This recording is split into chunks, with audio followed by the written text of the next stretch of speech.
Check 1, 2. Ladies and gentlemen, the show will be getting started shortly. As a courtesy request, please turn off your cell phone ringers and keep your table talk to a minimum, as this makes for a better experience for the show.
Your host, Derek Marshall!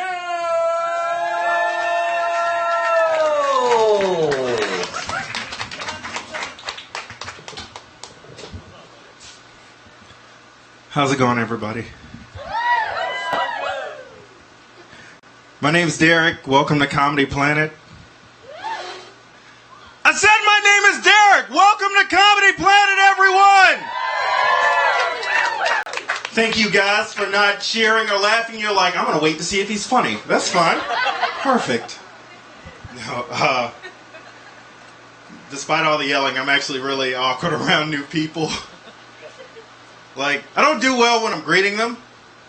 To give you an example, I met a cool guy a few weeks ago. He was like, how's it going, Derek? High five. I hit him with a fist bump. Nothing. And I'm like, I swear I'm going to get this. I see him a few days after that. This time he comes in for the fist bump. I hit him with a high five. Nothing. And I'm like, I swear I am going to get this.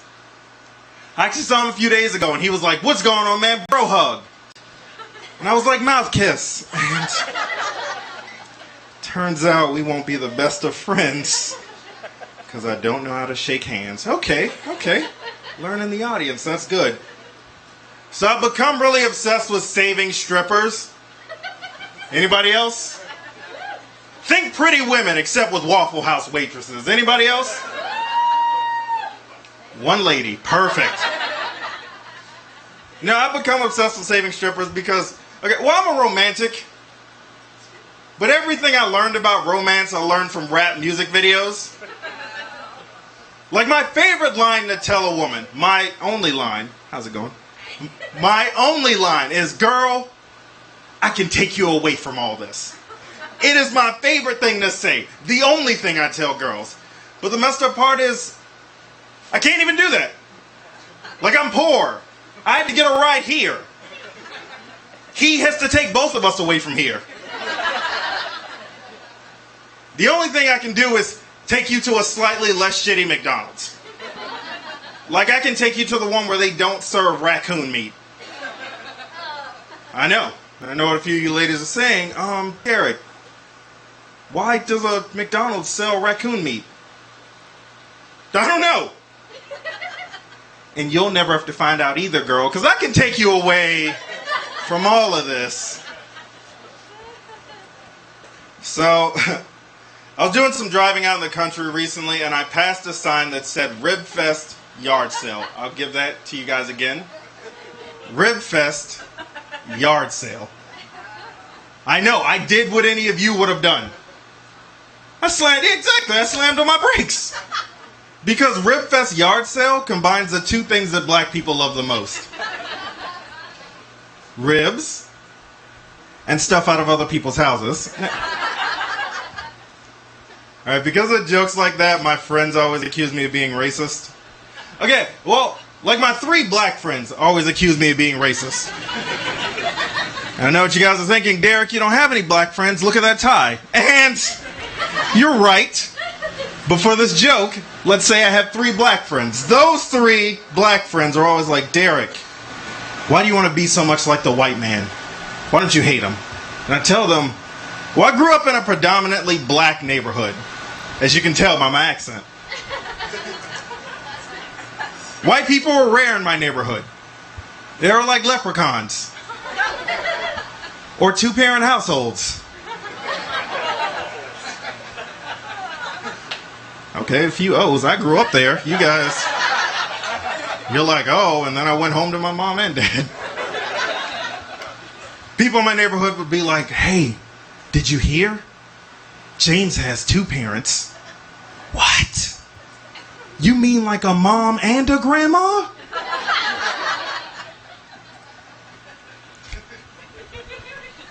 Really quick, because I like this audience, you guys are fun. How many people in here love cocaine? Alrighty. A few people don't know how to not snitch on themselves. That's good. That's good advice for later. I know who not to shake hands with or take photos with. How many people in here just sort of like cocaine? Good. You guys learned after the first time. A few people were like, let's see where he's going. Does he have cocaine? That's fine. I don't, if anyone was asking. Last St. Patrick's Day, I let a guy crash at my house. Guy did not know, but he was fun enough. He looked at me and my friends and he was like, I have got to pay you guys back for letting me crash here. And he pulls out a softball-sized bag of cocaine. Boom! Slams it on the table. It is now everyone's problem. He starts pleading to us. He's like, guys, help me. I can't do all this cocaine by myself. And I was like, wait a minute, who has leftover cocaine? Cocaine isn't potato salad at a barbecue. No one's like, all right, I'm going to do this now, and then this is my 7 o'clock cocaine. You know what I mean? It was upsetting because we all went to sleep. I woke up the next day, him and all the cocaine were gone. Because by the grace of the Lord, he was able to do all of that cocaine. Give it up for him, guys. The story ends kind of bad. He died. I was going to say, he did a brick of cocaine, you guys. All right, that's good. I'm going to bring up our first local opener. He is an amazing guy. By the way, give it up for yourselves. Welcome to Comedy Planet. And I want you guys to show this man so much love. Mr. Zach Albers, everybody.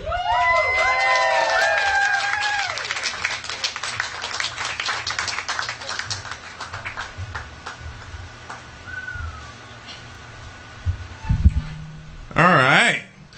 It's the biggest room I've ever done. Saying a lot. No, it's nice to see all these people out, man. It's been a rough couple of months for comedy. Bill Cosby is one of my heroes. I mean, recently he became one of my heroes.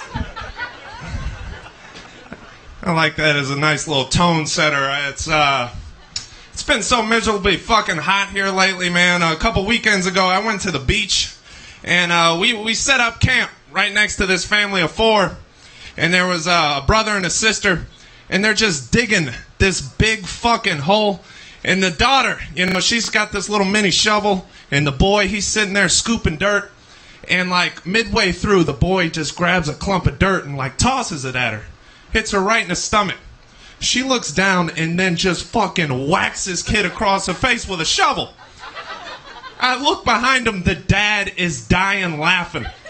So then I start laughing. It immediately became the greatest moment in parenting history I had ever seen. It restored, like, my faith in America or something. There's really no joke in there. I just wanted to share that story. No, I'm pro-violence towards children. Absolutely. I'm pro-violence towards children, towards big game hunters. Anybody else see that? I'm sure everybody saw that this week. First off, let me say, how small does your dick have to be that you need a lion's head above the fireplace in order to feel like a man? And second off, this is very important. Everyone loves a lion until they come face to face with one. I can just see myself up here talking all this liberal shit, and then like 5 years from now, I'm on like an African safari, and I stumble off the path, probably drunk, and I get face to face with a lion, and I'm just looking at the thing just like, oh, they should have wiped you fuckers off the map years ago. No, this thing's got me intrigued, man. I've been doing a lot of looking around about lions and stuff, researching them and stuff, and I came across this really cool documentary about this guy. He gets this lion cub. The mom died giving birth, so he decides to raise the thing for like 3-4 years. Then he releases it out into the wild. 4 or 5 years after that, the guy decides he wants to find out how the lion is doing. So they track the thing, they go out, find it, observe it. Turns out the lion is doing great. He is now the pack leader. He's friends with the mayor. He opened up for Simba at the Comedy Cellar. He's just having all kinds of lion success, right? And then the guy decides that he wants to have like a face-to-face with this thing. So he gets out of the Jeep, goes on top of like the grassy knoll. Lion spots something in the distance. Just starts fucking charging, right? And he's getting closer and closer, and I am at the edge of my fucking seat, And he gets up to the thing and he stops. He looks at it, and then he just kind of hops up, gives the guy a big hug, starts licking his face. The level of disappointment that didn't go the other way. Dude, I fucking slammed my laptop down, walking away, just like, bullshit, man, what the fuck? This was like the worst movie I ever seen. And I don't know why. I was watching the documentary. The guy seemed pretty cool. I have no idea, why I wanted to see him get mauled and eaten so bad. I'm just, making peace with that, psychotic part in my brain.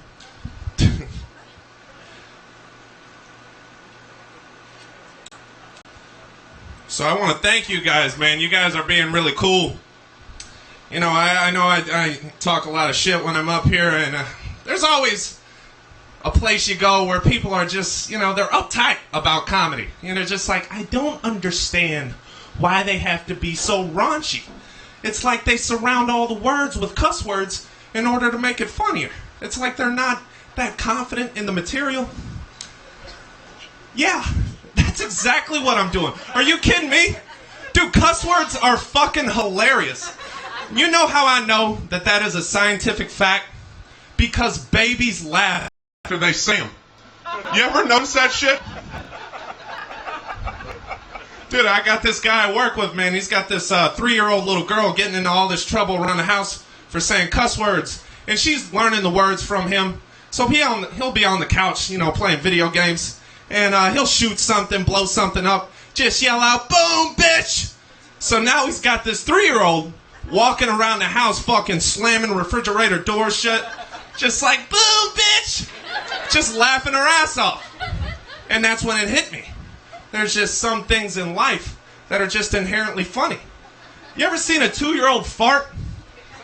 It is one of the cutest things in the world. A 2-year-old will fart, and then they just crack up laughing. It's like, kid, you don't know your first or last name. How do you know that's funny? I know they're not doing fart jokes on Doc McStuffins. Is that show even still on? I stopped watching after season 1. We'll go ahead and I'll start wrapping it up here. I like to tell stories. You guys want to hear where the middle finger came from? All right, the middle finger is from the Native Americans. And so when they would go to battle with the settlers, when the settlers would come through and defeat a tribe, they would go through that tribe and cut off the middle finger of all the young boys so that when they grew older, they would not be able to shoot a bow and arrow. And so when the day would come, they'd line up from each other, across from each other for battle. And the Native Americans would just give them the finger. Just show them like, hey, we still got it. And you're about to get hit with some arrows. And I like that story. It's a cool story. And I gotta have cool stories. Because I'm at that age now where all my friends, they're all getting married. They're having kids. So when I hang out with them, one of my buddies will just be like, yeah, me and Jessica, we just got engaged last weekend. We're getting married in June. Another friend of mine will be like, yeah, Lindsay just found out she's pregnant. I'm gonna be a father. I'm just sitting there, just like, you guys want to hear where the middle finger came from? And I tell you that story as it was told to me many years ago. And over my vast bar life experience, I have probably told that story to about 400 or 500 people. I have not the slightest fucking idea if that story is true or not. I heard it one time and I just fucking ran with it. Which brings me to my good friend Austin. So one night, me and my friend Austin, we're hanging out on the back porch. It's late, and we're shit-faced. And we hear an owl hoot in the background. My friend looks at me and goes, Zach, do you know how good an owl's vision is? I'm just like, yeah, they're supposed to have pretty good vision. He's like, no, do you know how good an owl's vision is? Just like, all right, go ahead, tell me. It's just like, you can put an owl on a field goal post of a 100-yard football field, light a birthday candle at the 50-yard line, set a newspaper at the opposite goal line 100 yards away from that owl, and that owl could read that newspaper.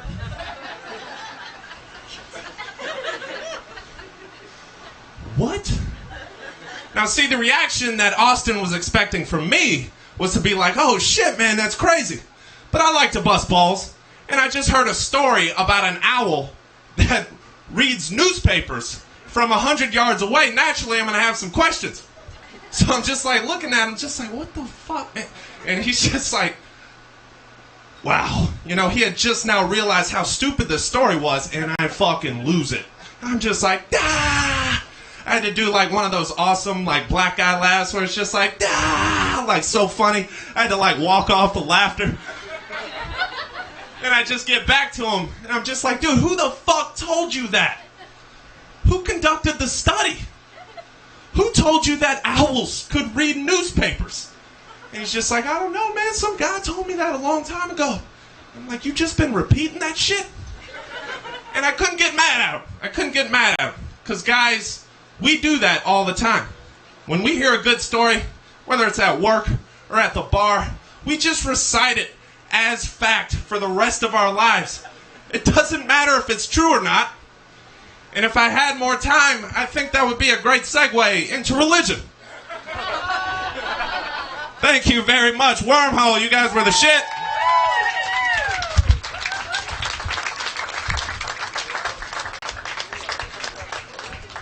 That was Zach Albers, everybody. Give it up. Let them hear it. All right. I'm going to bring up our very next comic. Came all the way down here from Atlanta, so I want you to show him all the love in the world. Give it up for Mr. Kevin Saucier!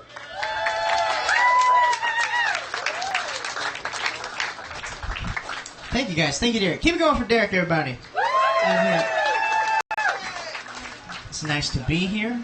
I think we get along. I'm a pretty laid-back guy. For example, when I go to like a fast food restaurant through the drive-thru, I will often get mammed. That can happen. I got one of those voices. Something about it hits a drive-thru speaker. The person on the other end is like, oh, this is definitely a woman. For sure. 100%. They're so confident. If they're trying to be polite, they might double down. They'll be like, ma'am, that'll be 738, ma'am. Like, got double mammed. But I roll with it. I'm like, all right. For the next 5 seconds, I am a lady. I cruise around to that first window. They're confused. They're like, you had the number one? You, sir? And I'm always like, yeah. It's like, okay, now I know what happened. We're on the same page. You guys are out here drinking. Was there a wine tasting earlier? Is that true? That happened? I went out with some friends recently. they brought along a guy who I did not know, who proceeded to get blackout drunk and then run away from the group into the night. Usually when that happens, I might chase after the guy, make sure he's doing all right. But when this fella's sober, he runs marathons. So he was just gone. And it was in that moment that I most related to those people who adopt, like, retired racing greyhounds. Because I imagine if that dog runs away, you're just like, oh,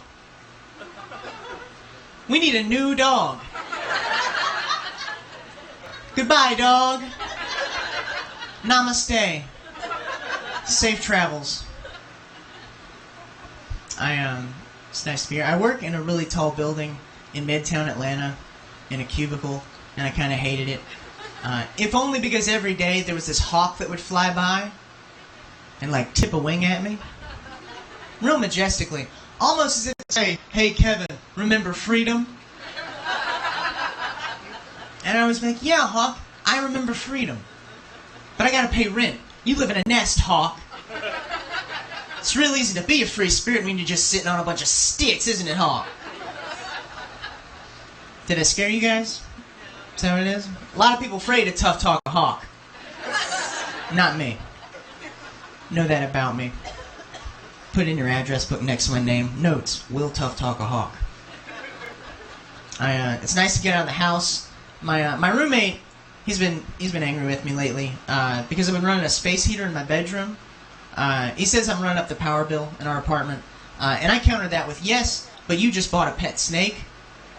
His snake, he's got 2 little heat lamps all to himself. This thing, it's not fair. He wants me to be more involved with this snake that we're apparently co-parenting. So he's got me running errands for it, got me buying food. The other day he was like, go check the temperature in the snake tank. Go check the snake temp. What's the snake temp? Tell me about the snake temp. So I went and checked it. Snake temp was 84 degrees. That's not fair. I get yelled at if I let it get above 68. That's not going to stand. So I told him, I was like, we should just get rid of the tank completely, crank up the heat in the house, and I'll just deal with being surprised by a snake occasionally. That could be my new life. I could deal with that. Be going to make a bowl of cereal in the morning, hear that rattle. It's like, all right, I can wait a second. Because I am so cozy. After you, Snake. Snake gets to eat first in my house. He feeds them these frozen mice that he keeps in our refrigerator next to my food. I told my girlfriend that. She said, are they alive? So for like a split second, she thought they were cryogenically frozen mice. These are billionaire mice. Billionaire Walt Disney mice. Trying to see generations into the future. These mice are like, wake me when there's a cure.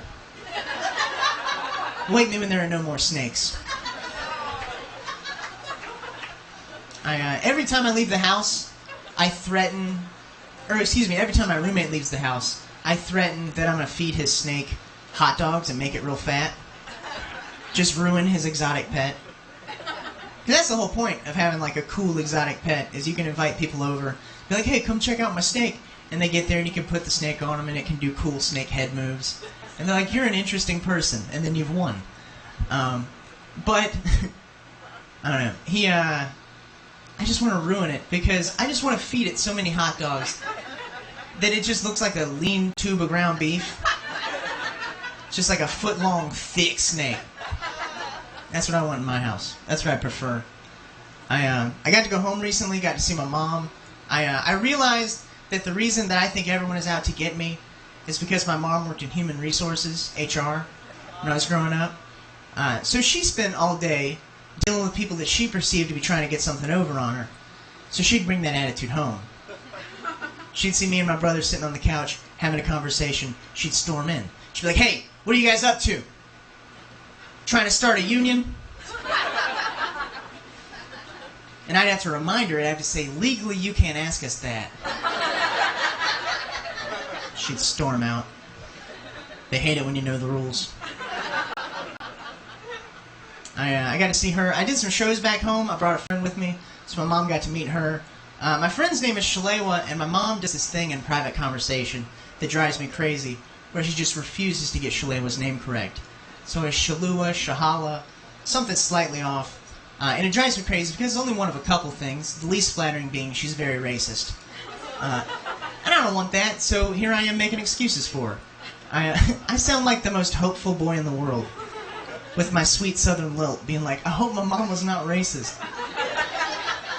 But here I am. I told a buddy of mine about how upset this made me, and he was like, well, it could just be some mom shit. And I knew immediately what he meant by that, which is when your parents just start to, as a rule, disapprove of whatever you've applied value to as an adult. Because it's new and they didn't tell you about it, so it's suspect. It's some mom shit. Because new stuff is always a threat to the reality that parents have so far created. You're looking at a guy who for 15 years thought jambalaya was white rice, tomato paste, and cut up hot dogs. That's what I thought jambalaya was. That flavorful Creole entree. Hit my mom's filter, white rice, tomato paste, cut up hot dogs. Because that's what she made and that's what she called it. But then when I was 15, I took a trip to New Orleans. I came back home. I was like, hey, we need to talk. Jambalaya, I'm looking like a fool out there. Really shake up your world. Learning your jambalaya in real. So I'm hoping it's some mom shit. That's what that's about. I was bullied in high school by this guy named Cody. Your sympathy. Keep it to yourself, ma'am. But I was bullied by this guy named Cody. He was really big into giving people what he called Hertz donuts. Which, I hear some recognition. Either you're a victim or a perpetrator. Either I'm sorry or you're an asshole. Either way. But for those of you that don't know, a Hertz donut, what that is, you walk up to somebody, you say, hey, would you like a Hertz donut? If they're curious, they say yes, and then you punch them in the shoulder, and you say, Hertz, don't it?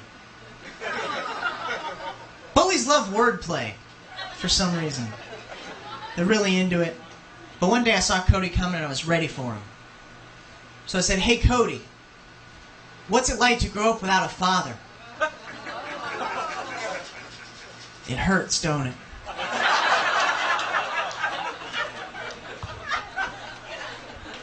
Then Cody beat my ass. Fair is fair. But as he walked away, I said, Cody, that's not going to bring your dad back. And now we're best friends.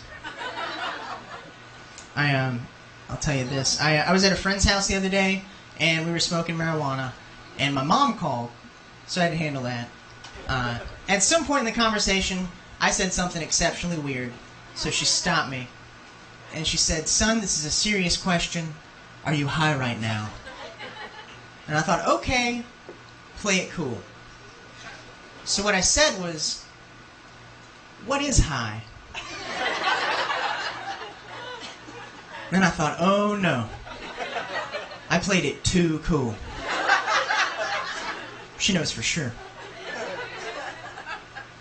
I used to work as a cashier at a grocery store, and our managers required us when we made change for customers, we had to count the bills out onto the little check writing table just because it was more sturdy. For the most part, that was fine, but sometimes black customers would get offended if I didn't count money straight into their hand. My assumption is they think I'm racist and I don't want to touch them, which is a very tense situation, much like this room right now. But what I would do to alleviate that awkwardness was I'd count the bills onto the table like I was supposed to. But when it came time to give the customer their coin change, I'd place it in their hand and then daintily drag my fingers across their palms. Maybe twice for good measure. Just to get the point across, hey, I'd totally touch you. Because you can't just say that to a person.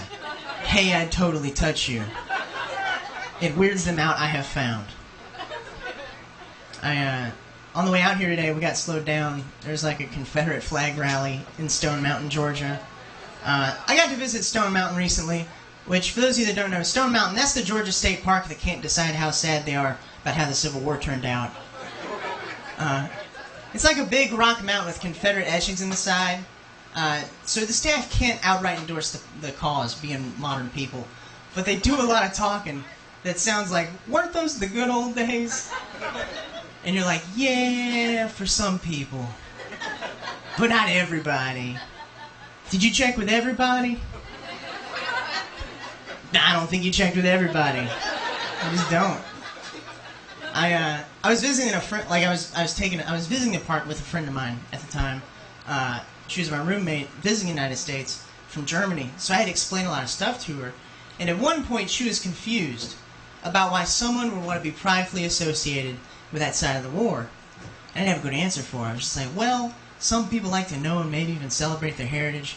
But then when you actually look back, you might find some stuff that's not quite worth being proud of. You don't know what to do with that. My German roommate just smiled and said, I understand that.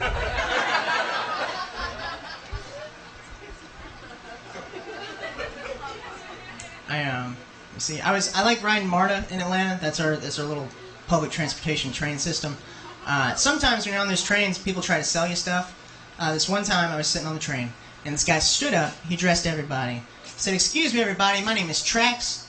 I ride these trains selling candy to try to make a better life for myself. I'm not robbing. I'm not killing. I'm just on this train candy dealing." Which I thought that was a pretty solid pitch. I heard rhymes. I know what this guy's selling. I'm on board. But then it took another second, and I was like, that sounds like a veiled threat to everybody else on the train. I'm not robbing right now. I'm not killing right now. I'm just on this train candy dealing right now. What'll it be? A Kit Kat or blood on your hands? You get to pick right now. I think candy might be the best thing. The other day, I was driving home, and I kept repeatedly forgetting and then remembering that I had a frozen Kit Kat in my refrigerator at home. Sitting right next to some snake rats. Just waiting on me. Which is what I imagine it's like to have multiple orgasms. That's the closest I can imagine. Because I get to just drive along and let it hit me in waves repeatedly. Just like, oh yeah, Kit Kat. Another 5 minutes will go by. I'll be like, is this my exit? I don't know. What's in the pantry? What's waiting on me at home?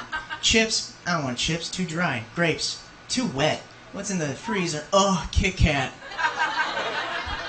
Just the whole way home. I'm getting to be a weird age where people I grew up with and took like English classes are now of the age where they're starting to become pastors and lead churches. Which is very strange to me because I watched those people misunderstand the Scarlet Letter. And now their entire job is pretty much a book report. One of these guys, who's now a pastor, I went on like a youth retreat with him where they were teaching us what it was to be a man. And part of the curriculum, they wanted us to be like accountability partners for each other. So if one of us, our pastor told us, he's like, if one of you guys masturbate, you might need to call your friend and say, hey, Brantley, will you pray for me? I masturbated earlier. And I never took him up on it because I didn't think my friends could afford the phone bill. But also just because that's really weird. Like, does anyone here pray? I'm not going to pick on you. I'm just curious. By round of applause. Yeah. Man up front, what does prayer mean to you? Not in like a hostile way. Just like, what do you get from it? All right? Anyone else want to answer that question? All right. Well, for me, when I was in it... Oh, okay. Ma'am, what's your answer? Okay, you have a relationship with God. In that moment, what's that interchange feel like for you? Peace? Okay. So in this guy's moment of peace, throughout his day, my pastor wanted me like, I know in that moment of peace, that's just for you and your Lord. Could you squeeze in a couple thoughts about me masturbating? I don't know. That was just odd. What do I tell you guys? It's coming up. Do I want to tell you that? Yeah. I lost like 70 pounds a while back. Thank you. I did not foresee that applause line coming. That felt cheaper than it actually was. But yeah, so that happened. Along the way, like there were some persistent parts that I couldn't get rid of. I had a hard time getting rid of these boobs. Couldn't shake them. Well, could shake them. That was the problem. I just did not like myself for a long time, and in those moments, you get pretty dark thoughts. For a minute, I was like, I might have breast reduction surgery. I was just like, that might fix everything when I do that. But then I pulled back away from that because I didn't want to, like, people die in surgery all the time. And I didn't want my parents to have to explain to people, our son died because he didn't want to have tits anymore. That'd be a terrible place to put it. So I know they have to, like, come up with an excuse that fits my personality. So after I died, everybody would be like, what happened to Kevin? What did he do? And my parents would have to be like, our son Kevin died in surgery while donating a kidney to a dog. He loved dogs. We all know that about him. It's a dark situation. I'd like to watch my own funeral if I, like, Mark Twain style, Tom Sawyer style, excuse me, if I died from a breast reduction surgery. I would want to see that, how everybody talked around it. Show up like a ghost, just watch. Everybody go up, pay respects to my open casket. Go up. See, like my best friend. Torn up, upset, walk up to my casket, say a word, put his hand on my chest, rub. As he goes to walk away, he's like, hang on.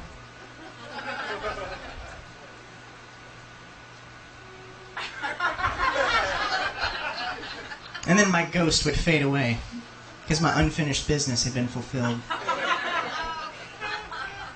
I got this. I feel like I'm a really embarrassing person. I got this tattoo when I was 18. For me, it represented giving up. I thought I was going to marry my high school sweetheart and have the same two best friends for the rest of my life and never have to convince a new person I was cool. That's what a forearm tattoo is to me. It's just like, I'm set. I don't have to convince anybody else anything. I thought I was just going to wear, like, long-sleeve dress shirts to my office job every day. And then, like, maybe once in the summer at, like, the company softball game, somebody'd sneak a peek and be like, oh, Kevin, he's a wild one.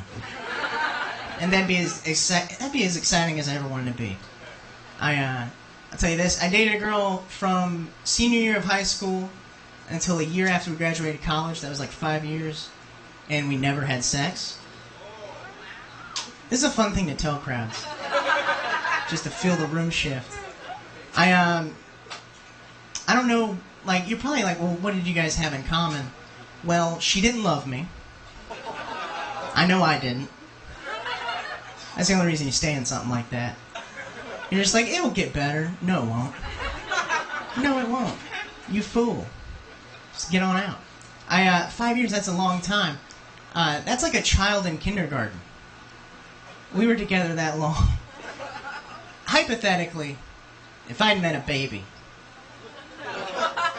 in the theater lobby of the first date that I went on with that girl, and that baby somehow telepathically communicated to me that he would be able to write his own name before I would ever get a chance to sleep with that girl, I would laugh in that baby's face. Ha ha, baby! What's a short fellow like you doing telling such tall tales? Come back when you got teeth and talk to me. But then I'd cower, terrified and humbled. Did that baby just speak to me with his mind?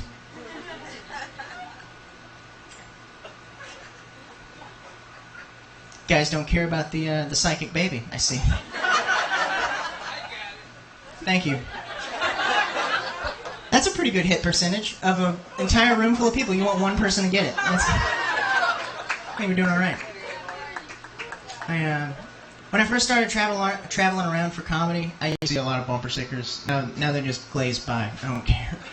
But one of them I saw, it was like a bumper sticker. It said, honk if you love Jesus, which I don't have a problem with the message. But I think when it comes to matters of safety, we should all be on the same page as far as what the signals mean.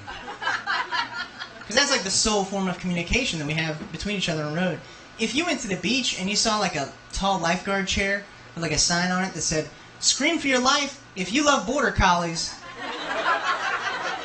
that'd be a nightmare. You'd be listening to the radio that night. You hear him be like, 42 people died at the beach today. Authorities say they were all dog lovers. I was out on the Beltline. That's like a walking trail that we have in Atlanta that everybody likes hanging out on. And all of a sudden, out of nowhere, this dog started barking at me, just roar, roar, roar, roar, roar, roar, roar. Just out of nowhere. To be fair to the dog, I was wearing rollerblades. So I think the dog was just saying, hey, hey, hey, hey, hey, hey, hey, hey, who does that anymore?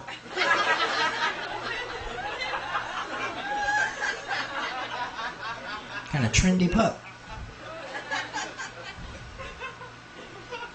What have I not said in a minute? I'll tell you this. I was at a party recently, and this guy was trying to tell a group of people about a crime drama he'd been watching, but he couldn't remember how one of the victims died, so he asked us. He said, hey, what's it called when you like to be choked while you masturbate? And this girl leaned in, and she said, autoerotic asphyxiation? She said it just like that with a question mark on the end. Because she wanted credit for knowing it, but she didn't want us to think she was an expert. There's nothing wrong with knowing that. But I think we all have stuff like that we're ashamed to know. Like this one time, I was at Godfather's Pizza, I was at work, and this guy asked me. He said, hey, that's how embarrassed, I'm always there. That's the issue. I was talking to this guy, he was like, Kevin, what time is Godfather's Pizza Buffet open up? And I absolutely knew, without a doubt. I was like, that's 11:30, for sure. But when I told him, I was like, I think it's 11:30, it might be 11:30. Don't quote me on that if you're quoting people about things. Because I didn't want to be the guy around the office who everybody's like, oh yeah, Godfather's 11:30, Pizza Hut's 11:15. There's a place called Emilio's over on 3rd, they open up at 11, but you gotta get there 15 minutes early and request pizzas. Because if you don't, Emilio puts out this really gross combination pizza that nobody ever eats. And you're like, Emilio, why do you keep doing this? We have the same conversation every week, and you never change. What's the deal? He says, Kevin, I think that's what you love about me. And you say, what, Emilio?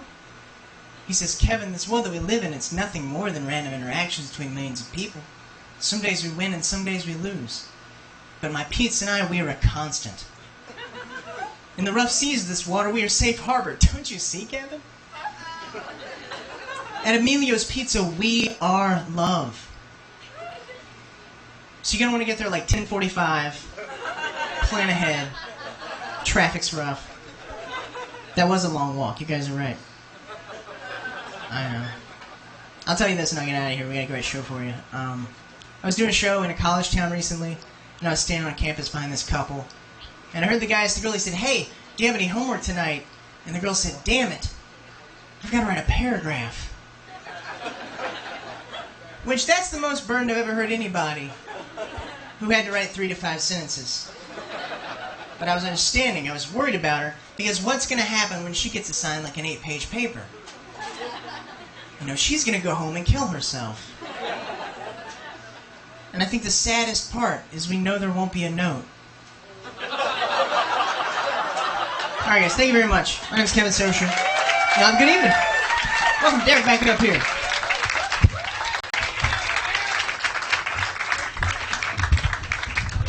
That was Kevin Saucier, everybody. Give it up. So funny. All right, I'm gonna toss up our first headliner. He's a really cool guy, and you guys are gonna love him so much. Also came down from Atlanta. Show so much love to Mr. Andrew Michael.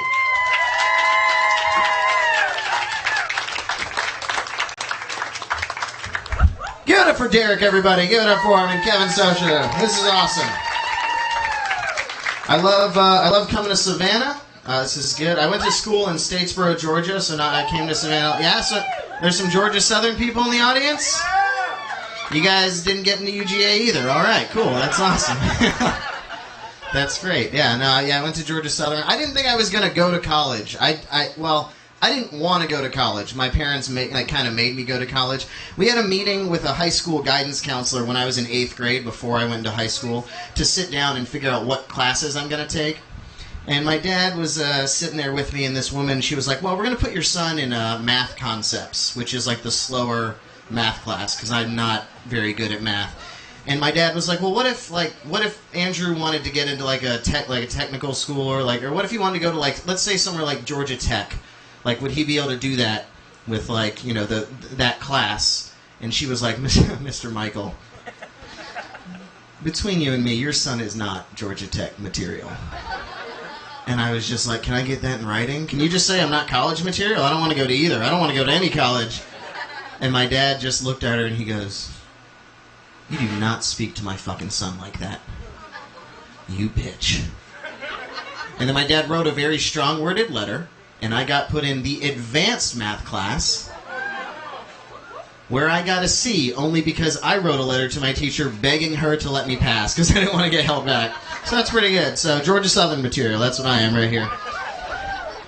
I know, I'm excited. I found something out recently that I'm pretty excited about. My mom told me that I don't win like a lot of things, so this got me excited. My mom told me that out of all 4 of her children, I have won the award for being the biggest shithead in the family. So that's pretty cool. Thank you so much. Thank you.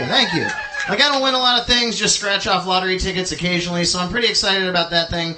And I think what did it is my mom started following me on Instagram recently, and she saw a picture of a portrait tattoo that I had gotten of Ernest from Ernest Goes to Camp.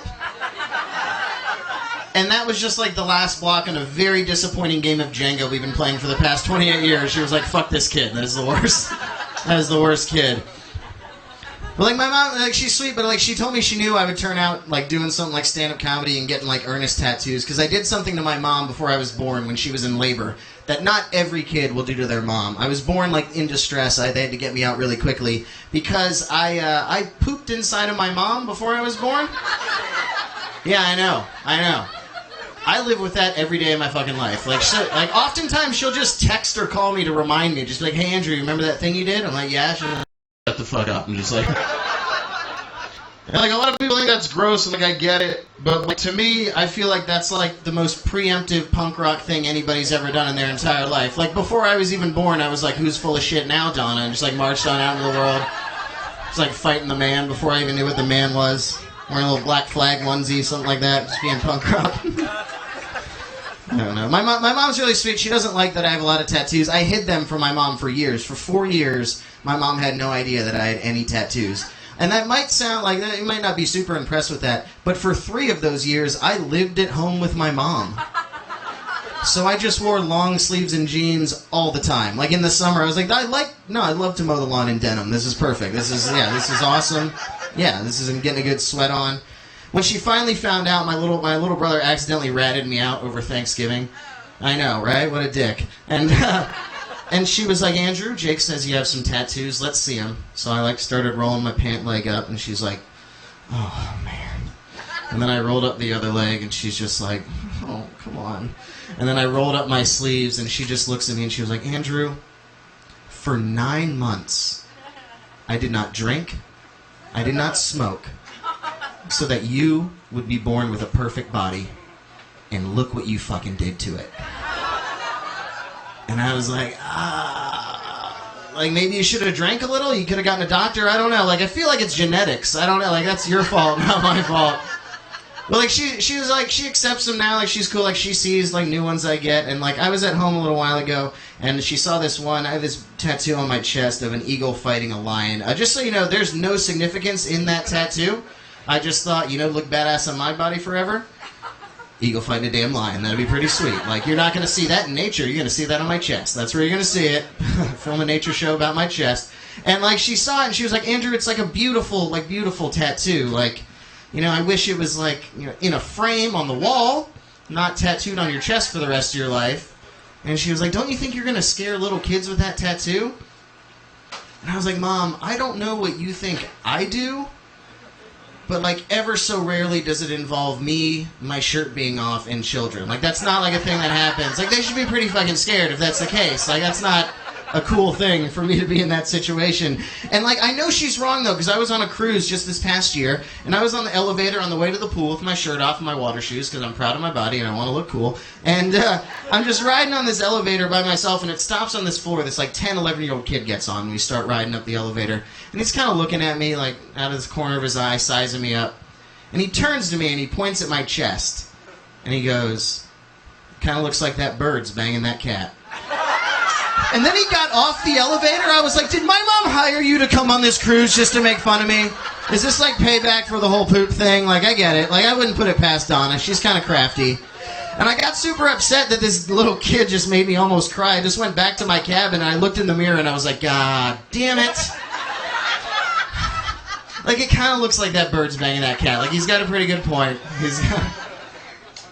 I don't know. Sometimes you get tattoos you regret. It's got to be tough raising kids. Like, I don't have any kids. I'm not married. I have a girlfriend, but we don't have any kids. And it's got to be tough. Like, I was at a party a little while ago, and we were hanging out. And we were out back at like 3 in the morning playing Flip Cup. You guys are familiar with the drinking game Flip Cup. It's just, basically, if you're not, the gist of the game is drinking. So it doesn't really matter what gets you to the end of drinking. And we were playing, and I lost. And I was like, ah, shit. And this woman turned to me, and she was like, hey, language, please. And pointed to her kid that was standing next to her. And I was like, ma'am, it's 3 in the morning. Like, we're playing Flip Cup. There's dudes doing cocaine in the bathroom. Like, I highly doubt that your kid's going to hear my curse words over your terrible parenting. Like, I don't think that's going to happen. I was like, if you're going to bring your kid around, at least train him to get drinks or something. Like, I don't know, make him useful. I don't know, my older brother just had a kid this past year, which is really cool. Because I get all, like, the cool parts about having, like, I get to take pictures with the baby and get a bunch of likes on Facebook and stuff, but I don't have to take care of a living being, which is really cool. Like, I have 2 cats, and I hardly take care of them, which is really weird, because, like, cats, like, are the easiest animal to take care of. You just feed them, and then they shit in a box, and you clean that out. They're like, and, like, you don't even have to give them attention. They come, like, the cats are like the don't call us, we'll call you of pets. They're just like, hey, when I want to be pet, you'll fucking know. I'm coming up. I'm going to claw at your belly in the middle of the night. That's what's going to happen. But it's cool being an uncle because, like, I got to decide, like, what kind of uncle I'm going to be based on the uncles that I have. So I have, like, I've got, like, a $10 check on your birthday uncle, Uncle Ken. That's Uncle Ken. And then I've got a really drunk uncle named Uncle Bob. And I was like, so which one of those am I going to be? I was like, I want the kid to have cool things, so I'm going to be $10 check on your birthday, Uncle Andrew. But I also want to keep partying, so I'm just going to be $10 check on your birthday, drunk Uncle Andrew, which is pretty sweet. Because if you're the drunk uncle, there's no responsibility at any point in my part. Like, if I can't even find my own keys, they're not going to let me hold a baby. Like, they're just like, no, you're going to drop the baby. Like, we don't want you to do anything like that. You're going to take him and play Flip Cup. That's going to happen.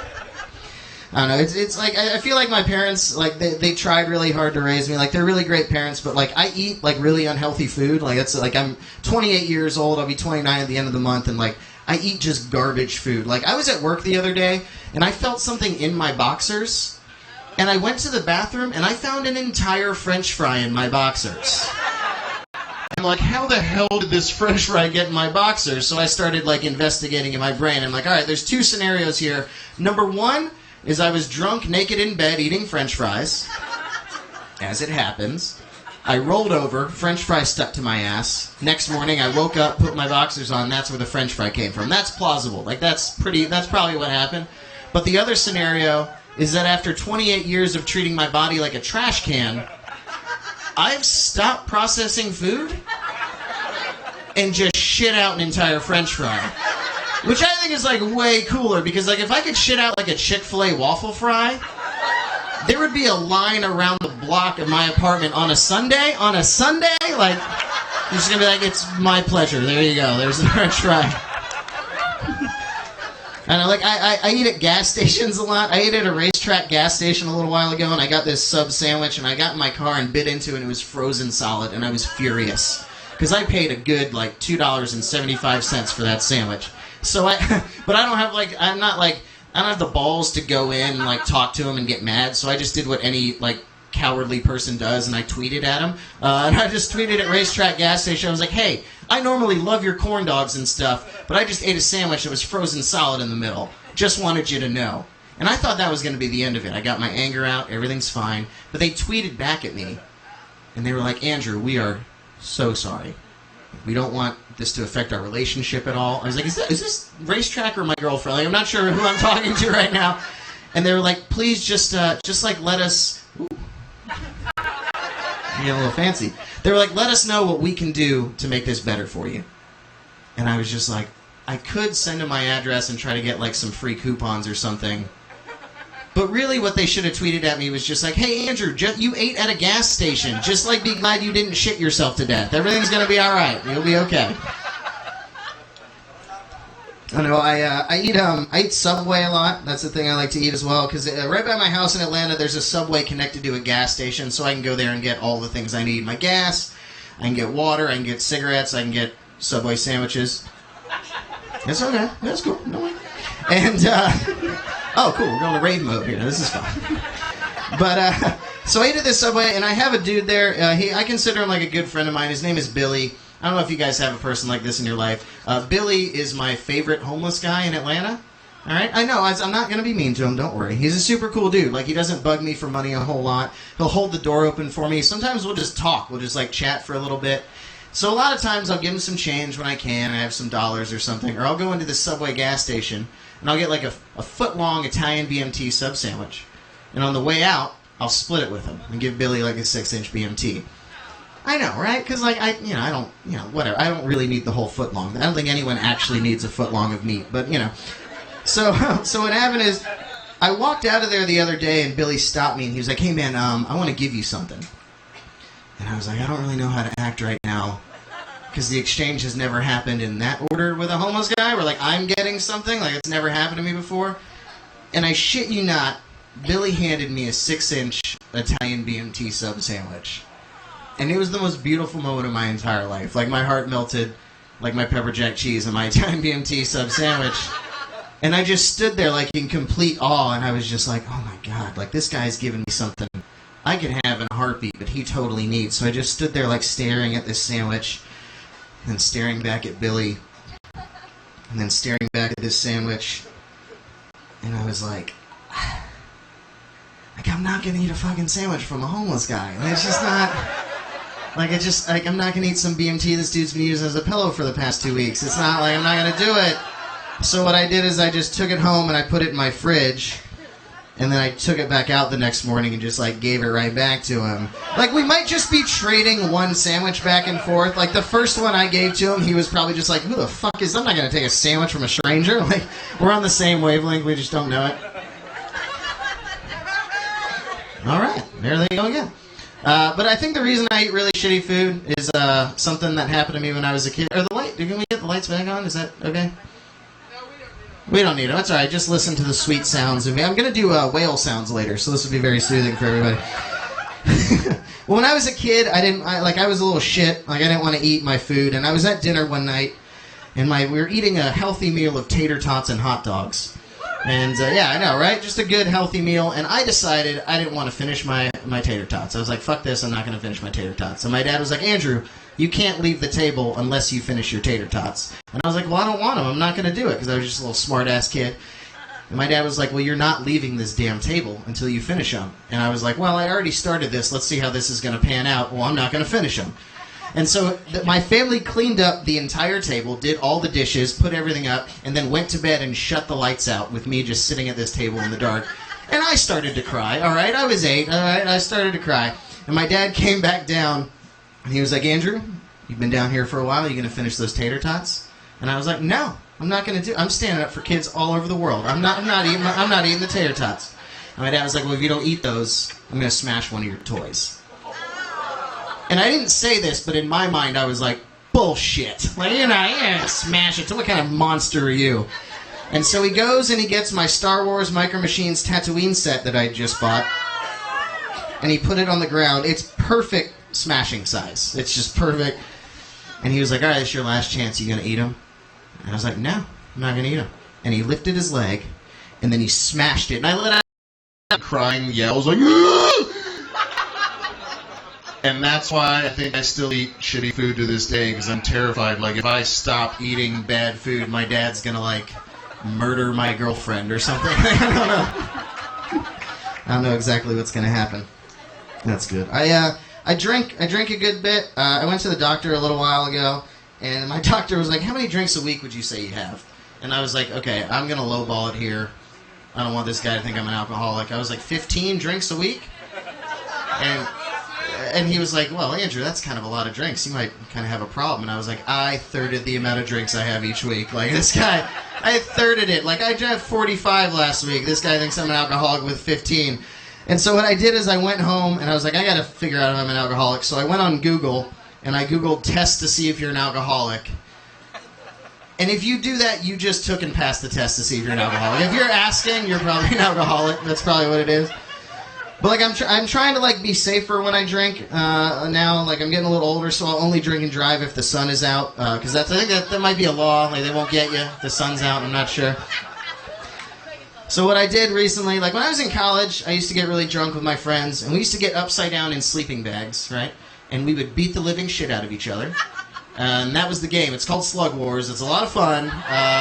There's no, like, winning or, like, there's losing. There's no winning, but if you throw up in a sleeping bag, you just lost Slug Wars. Like, and you owe someone a new sleeping bag. Like, that's what's happening. And then one time I was in college and I was drinking, and I don't know if you remember these little capsules you used to put in hot water and they dissolve and form like sponge animals. I used to play with them when I was a kid. Well, I was drunk and those were around, so I was like, well, I'm just going to eat a handful of these things.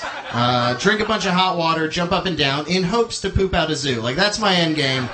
For science. I was going to do it for science. But what happens is everything starts expanding in your stomach. So like 2 minutes later, I just had to throw up, and I ended up throwing up. But in my throw up, there was still like a bunch of dinosaurs. So it was like kind of a win-win for me. I was still really excited with my results for my science fair project that I was putting on. But like I can't do stuff like that anymore because I'm 28, and they kicked me off my parents' health insurance like 3 years ago. And nowhere in 4 years of college did anyone describe to me what one of the most important things that you need to know as an adult is. And that is what a deductible is. Didn't know that was a thing, so now I'm paying for my own health insurance, and I thought I was getting off light. I was like, dude, I'm only paying like $20 a month for health insurance. And everybody's like, yeah, what's your deductible? I was like, $7,500. And they're like, Andrew, you have a really bad deductible. I'm like, well, hope nothing happens. Like, I'm just... So I can't, like, do stupid things anymore, because if I go to the hospital with my health insurance with a case of the sponge stomachs... Like, I'm just going to die there. They're just going to be like, all right, this is evolution. You should, yeah, we're just weeding out the dumb ones at this point. So now the most dangerous thing that I did when I got drunk is I was drunk by myself at my apartment, and I decided that I was going to go online shopping, which is very dangerous if you're drunk, because things will just magically appear at your house or apartment in the next few days. Like, next day, if you have Amazon Prime, it's there the next day. It might as well be magic for you. And apparently what I bought is I bought a 5-foot-tall cat condo for my kitten named Dolly. That's what I did. We named her Dolly after Dolly Parton. I don't know why. I guess my cat has big tits or something like that. I don't know what the logic was there. And it's a really nice cat condo. Like, it has like 3 levels. I live in a basement apartment, and my cat has 3 stories. It has a hammock. I don't have a hammock, and my cat has a hammock.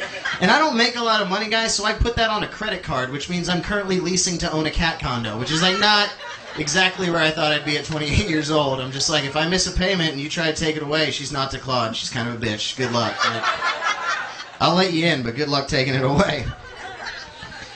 I know. I'm not, like, super proud of a whole lot of things in my life. There's, like, 3 things that I'm pretty proud of. Number 1 is that I am, like, ridiculously good at playing claw machines. Like, that's the thing. Like, I know, and I know what you're thinking. Andrew, they're rigged. You can't be good at them. They're rigged. And I know people keep posting articles on my Facebook wall about how they're rigged, and I'm like, they might be rigged for you. But I got a closet full of stuffed animals that, like, would cause some suspicion in a child pornography ring if they saw how many I had in there. And it's like you just don't play enough, and you don't spend enough money. If you're not putting at least $5 into that claw machine, you don't want it bad enough. Like, you're not trying. Another thing I'm really proud of is my girlfriend. We've been together for, it was 2 years this past month, and I found a girl who likes to watch fail videos on the internet more than I do, which is really cool, because I thought I like to watch them more. Like, I don't know, like, I like to watch videos online of people, like the fail videos. Some people, they like dirt bike fails. Some people like watching, like, models on a runway wobbling on high heels. Like, those are pretty cool. But for me and her, what we really like is we watch kids getting hurt on a trampoline. Because there's been enough videos and time has passed. Like, you know, you can't jump out of a tree onto a trampoline and have a good result. Like, it's not going to happen. And I was telling someone about that recently. They're like, oh my God, trampolines are so dangerous. When I was in high school, one of my best friends fell off a trampoline and hurt his head really bad. He was in a coma for like a month. And I was like, oh my God. Did someone get a video of that? Because, like, I would love to watch that over and over again. Like, I'll watch the ads every time. It doesn't bother me at all. But the other thing I'm really proud of is that I've made it 28 years and I've never valeted my car. That's the thing that I refuse to valet my car. I don't want to give anyone money. They say it's complimentary, but you got to tip the guy. And if you're a valet and you're here, that's fine. I'm not knocking your profession. I'm just saying I'm onto you. I know the scam. Like, I won't valet my car the same way my dad won't let the air conditioning get below 76 degrees at his house. So he's like, I'm not going to do it. So what I'll do is I will just park very, very far away instead of valeting my car. I was at a wedding with my girlfriend recently, and we're pulling up, and I see this guy getting into people's cars, taking them and doing God knows what in them. And I was like, I'm not doing it. So I let my girlfriend out. I was like, I'm going to go find a parking space on the street. And she rolled her eyes because she's like, classic Andrew. And so I went and I found a spot. I found a spot in downtown Atlanta on the street. Very, very nice place. The wedding was a good 4 miles outside of downtown Atlanta. So what I did is I walked to the wedding, and I was in a suit, and this was in the summer, and I'm just sweating my ass off. And I get there, and everybody's like, Jesus Christ, Andrew, you just have a heart attack? Like, I'm just, like, drenched in sweat. I'm like, oh, okay, I just found a really good parking spot downtown. It's free parking. It was like, yeah, I paid it. It's a pretty good spot. And they're like, well, you know you could just valet the car. Like, you just got to give the guy, like, $5. And I'm like, $5? That's good claw machine money. I'm not giving away $5. Like, I could be winning all sorts of shit. Let me go get my complimentary whiskey and soda. But I didn't because the wedding was over because I missed the whole thing. But like my girlfriend and I, we go to a lot of weddings. It's really weird because people are always asking me, they're like, hey, like, you know, you're getting older. Everyone's getting married. Like, when are you going to get married? I'm like, probably not anytime soon because I can hardly afford the cat condo. So, like, I don't think it's a good idea to get married. I don't know how much weddings cost, but it's probably in the thousands, right? I don't know. I'm not sure how much they cost.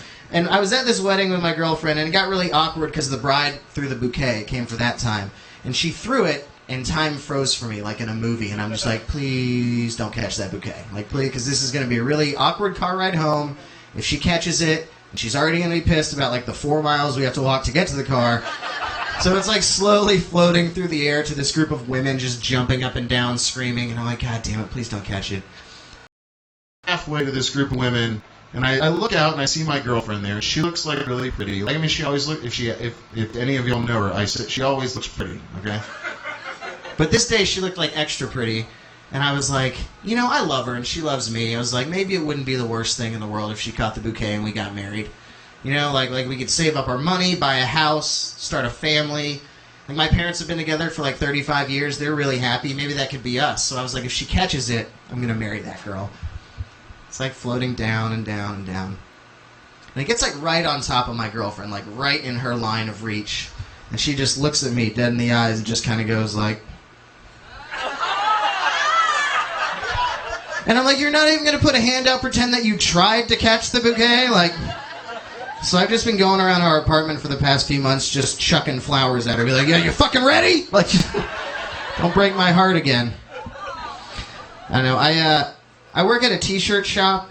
If you couldn't have guessed, I look like I work at a t-shirt shop. Just, oh, do with tattoos? He probably makes cheap t-shirts for bands. Well, you're right. That's what I do. And people are always like, Andrew, that must be the most fun job on the planet. That's got to be awesome. And I'm like, well, you're confusing making t-shirts with shooting a t-shirt out of a t-shirt cannon, because that would be a fun job. If I could shoot t-shirts out of a t-shirt cannon, I'd be at Turner Field right now at a Braves game launching them towards people. But they only let hot girls do that. So unfortunately, I can't get that job. But I deal with like a lot of dumb people at work. I had a woman come in a little while ago, and she was like, hey, I want some shirts made for my church's mission trip to Haiti. She's like, we don't have a lot of money, so what's the cheapest t-shirt we can get? And I was like, ma'am, the cheapest t-shirt that you can get on the market right now is made in Haiti. I know, right? You're on the... Okay, we're thinking the same thing, because this woman did not think that, and she goes, well, that's perfect. Because then when we go there, we can be like, we're wearing the shirts that you made. And I'm just like, you know nothing of a low minimum wage, man. You have no idea. Can I have your autograph? You might be the dumbest person I've ever met. But I wake up pretty early to go to work. I wake up around like 6 o'clock. And every morning I go and I get my breakfast, my shitty Andrew Michael breakfast from this gas station. And I'll get 2 Monster energy drinks. All right? It's the kind that says rehab, because on the side of the can it says 3% juice. And I'm like, well, there's 3% juice. That's the healthiest thing that I could get. Like, I might as well just be eating kale out of the ground at this point. So I get 2 of those, and then I'll get a bag of Chex Mix Bold Party Mix, because at 6 o'clock in the morning, I'm bold and, like, ready to fucking party. And I'll sit there in my car, and I'll drink one of the Monsters, and I'll eat half a bag of Chex Mix, and then I take my medicine that I have to take every morning, because I'm an adult, and I read the label, and it says I can't take it on an empty stomach, so I take it. And I was sitting there the other day, and this bum walked up to my car. So I rolled down my window, and he was like, hey, man, do you have any change? And I'm like, yeah, I got change in the cup holder, so I gave it to him. And he still stood there, and he was like, hey, do you have any more change? And I'm like, I know there's a whole bunch of change in the center console, but I don't want to like get caught in this give a moose a muffin type situation, you know, where like he's gonna keep asking me for things. Next thing you know, he has my car and he's fucking my girlfriend. So I'm just like, I'm not gonna do that. And he was like, well, can I have your Chex Mix? And I was like, that's the boldest move I've ever seen anyone make. You deserve the bold party mix. You can have the Chex Mix. And I gave it to him just hoping that he would go away, but he still stood there and he sees my pill bottle on the passenger seat. And he's like, what's in that pill bottle? And I'm like, that's Effexor? And he's like, what's that? And I'm like, it's an antidepressant. And he got like really serious on me. And he was like, hey dude, are you sad? And then I'm like, all right, let's have a therapy session in the parking lot of a gas station with a bum right now. And I was like, yeah, dude, I'm kind of sad. And he was like, but why? Because, like, to him, like, 2 Monster Energy drinks, bold party mix, and a 95 Subaru Legacy with 230,000 miles on it, I'm Donald Trump flying a gold helicopter to work. Like, I'm the richest man alive. And I was like, I don't know, dude, my runs my family. My parents take it. My siblings take it. I just kind of need it to help me get through the day. You know, some days I just don't want to get out of bed and stuff. And he was like, man, that's a shame. And he just started, like, shaking his head at me. And he's like, you know, you should just keep your head up, dude. Like, everything's going to be all right. Then he gave me my Chex Mix back. Like, as if to be like, you know what, dude, you fucking need this more than I do. And that was like the best day of my life because I bummed out a bum. I don't know if that's ever happened to anybody, but... All right, thank you so much, guys. My name is Andrew Michael. Y'all are awesome.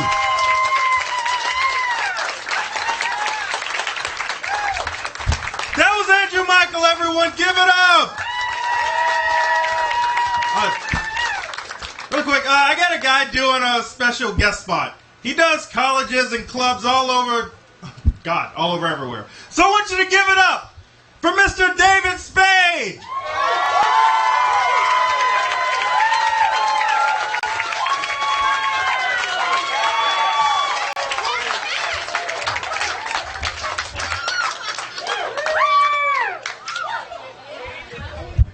Hi.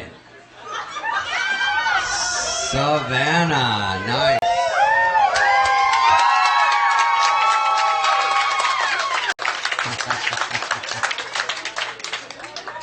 Is this stool too high, or am I shrinking, or what's happening? It's a little higher than normal, I feel. The ones in Los Angeles are like there. Guys, it's great out. It's nice to see you. Thank you for letting me come on and ruin the show. Appreciate you taking time off during Pac-Man in the arcade. It's a nice day today. I came for the heat. I stayed for the humidity. It's nice. It's not what I'm used to, but I like it. Tonight's actually pretty nice out. This is what summer should be. It's a nice night. It's gorgeous. I feel good. I took an Ambien Monday. I woke up about 2 hours ago. You know, Ambien, there's a reason it's a prescription. Because I went to bed and I woke up the way I went to bed, which never happens. Like I was on my arm like a dog or something weird. And then 15 hours later, I'm like, wait, what? Oh my God, this is what sleeping is? What the fuck have I been doing all my life? You're not supposed to get up 6 times and pee and eat string cheese, play Angry Birds and email your friends. My buddy's like, dude, did you email me at 3:15 a.m.? I go, no, dude, that was like at 6 p.m. I think it gets stuck in the iCloud. You know, I'm not sold on that thing yet. It's still, there's some bugs. All my friends are on drugs. It's sad. They don't count pain pills as drugs. You notice this? I go, you gotta be careful with those Vicodin. My buddy goes, dude, I take one every day. You can't get hooked. All my buddies are pill poppers. That's the new thing. I got a buddy. Do you have a guy like this? Every time I take any pill, he goes, dude, give me one. Dude, come on, be cool. I go, you don't even know what it is. He goes, come on, dude, I'm married. Help me out. I go, buddy, this is for a sinus infection, all right? It causes dizziness and cramps. He goes, dude, I got kids. Please, anything, God damn it, anything different in my life. It's Groundhog's Day at my house. So I give it to him. I see him a half hour later. He's all cramped over. Thanks. He's still happy. It is a sort of like an awe. It's nice. I'm on a Vicodin right now, just in full disclosure. But I have to be because I got my tooth pulled in September.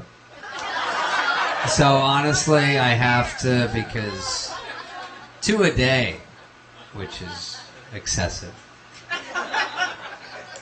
But I have to say, that 50th refill is a tough sell with my doctor because he's a dick about it. You know? I'm like, I don't feel pain, and now that feels weird to me, so can you... And I'll... We ate a nice restaurant tonight, right in Maine, Savannah. Is that what we call it? Maine, Savannah. The menu was so good, it had market price. You know, it doesn't even tell you the price on some things. I go, market price. I think they try to guess how rich you are. Because I go, how much is a tuna? And the waiter goes, 70? I go, what? He goes, no, 40. Oh, that's pretty good. Okay. A lot of little dinky stores around here. I went to, there's a 99-cent store. I never went in there, but now my show's not on anymore, so I gotta get real, so I went in there. I gotta drop the stuck-up act. So I go into this 99-cent store, because I always thought, what do they have in there? What is that much anymore? Like yarn, thumbtacks, tape. I go in, it's a full store. Packed. There's a million things. The weirdest thing I thought was the early pregnancy test. I thought, is this for the chick that's in a regular pharmacy going, I think I'm pregnant, but I'm not spending more than $1 to find out. I'll just wait. This'll figure itself out. We had a long drive here, and I stopped at a 7-Eleven to go to the bathroom. You ever tried that trick? Yeah. And they go like this. I go, hey, where's your bathroom? They go, we don't have one. I go, you don't have a bathroom? And the guy goes, whoa. It's for employees only. I go, I'd like an application. I'm going to shit and quit, unfortunately. So let's get the paperwork started. Got a little dirty. Guys playing pool are like, oh boy. Anyway, so that happened. I was happy about that. I flew recently. I went to Portland. A lot of nerds. By the way, you're far enough away, don't go to Portland. You don't need to. Everything's fine where you are. I'll give you the report. Every guy has a backpack. This is what I'm finding. A lot of backpacks. These guys. And the guy, I saw a guy hitting, he just likes the backpack part. No need to continue. I won him over. But to add to how hilarious backpacks are, I saw a guy hitting on a chick, and all he's doing is talking about his stupid backpack. How many zippers it has, how many pouches, what type of netting. I'm thinking either this guy has no game, or that is one sweet backpack. Keep talking, I'm listening. So is that a JanSport, or... I get on the plane. They always tell you the name of the pilot like anyone goes, oh, he's good. Oh, we got him. I like his work. So I'm sitting there, and there's sort of a fat person. Well, I mean, I don't want to say fat because, listen, we're all fat. I've got the muffin top diaries. Don't even worry about it. But some people are like so extra fat. Like I don't even know how it works. It doesn't make sense. But this, and they sit next to me, which fine. But sometimes I throw my boarding pass down, like saved, and that only works in the movies, and it barely works in the movies. Don't sit next to me. But because every time I do that, I see the heaviest person on the plane coming down the aisle like goddamn Godzilla, and they're like, and I go, oh no, they're like, no, yeah. I'm like, god damn it. And I see this lady, and she sits next to me, and she's like, hang on a second, I forget. So she sits next to me, and she's like, because remember when Southwest got ballsy a few years ago about heavy people? They said they have to buy, if you're super fat, yeah, I'm trying to remember the press release. If you're grossly, fatteningly sick, and you gross us out, that's what it said, I think, that you have to buy 2 chairs on the plane. Oh my god, everyone freaked out. Oh my god, that's horrible. Who's to say who's too fat? I will. Alright? It's not that tricky. I'd be like, you, and come on, turn yourself in, you. But fat people have a way of tightening it up. Like, this woman comes on the plane, and she's like, a little bigger, and she sits next to me, and she's like, how's it going? And I go, pretty good. She goes, it's gonna be a fun flight. And I go, oh, this isn't so bad. And then somewhere around our final cruising altitude, she blobs out of me. I go, oh my god, you're on my tray table and your triceps are choking me. She goes, shut the fuck up. We're gonna take a little nap right now, alright? We're gonna go sleepy time. I couldn't handle it anymore, just relax. I'm like, shh, quiet time. I'm like, who pulled your ripcord, your fucking life raft? Jesus. Then there's a kid on the plane. I don't love kids on airplanes, to be honest. Or on the ground, but anywhere else, they're fine. But this kid's in front of me, and of course his parents are nowhere, so he's turned around fully in the seat like this. Like, what are you doing, headshots? He's like this. Then he goes, beep. I go, kid, I get what's going on. You hide, and then I look for it's textbook hide and seek. I get it. But, I'm sort of in the middle of Sky Mall right now, and I can't be disturbed, so. But of course I do play with the kid, because I don't want his parents to tell TMZ that I'm a fucking asshole. Hey, pull my hair, you're my little pal. Did I just get the light? Is that the light? I thought that was the light. Or is that a photo? Oh, okay. Okay. I don't want to shake the tree. I don't want to start trouble while I'm here. I'm just trying to work on some jokes. Okay, that's you, right? That wasn't a light, right? Okay, I won't be too long, but I'm just... I don't want to, I don't want to mess up. A lot of comedians come here. You don't want to be the one that, ruins the whole thing. So I appreciate... I was in the same spot. Robin Williams used to come in. I go, oh, great. God damn it, he's going to do an hour. But I'm not going to do that to you. Just wanted to get that checkered shirt out tonight. Stand-up's a fake reason. My crooked hat. Bieber. WD-40.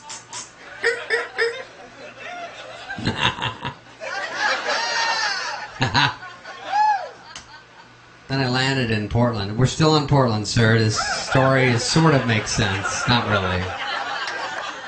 A little all over the place. I'm rusty. So I land in Portland. You might want to step out for this. I land in Portland. He's like, I've had it. This is where it's gone. Right to the... And when I get off the plane, the airport is so chill that they have a piano player doing 80s tunes, right? which is nice. You know? I just never thought of that. It's like for your enjoyment on the way to the luggage. And I felt bad because I go, this guy's into showbiz. And he gets a call from his agent one day going, hey, I've got a great gig for you. How fast can you get to the airport? Oh, right away. Where am I going? Just the airport right now. Do you know where Chipotle is? It's sort of, kitty corner to that. Terminal 4. And can you bring your piano? It's sort of a deal breaker. Scratch that one off. I lost my phone recently, and, it was nice. For one day, I didn't have to worry about emails and texting and Instagram. And I'm kidding, it was horrible. I was freaking out. I couldn't deal with it. It wasn't even a day. It was about 2 hours. As long as it took me to get to the iPhone store. But I remember driving without your phone. You ever try to drive without your phone? I don't even remember how to drive without texting. I'm like, what do I do? Just look at shit?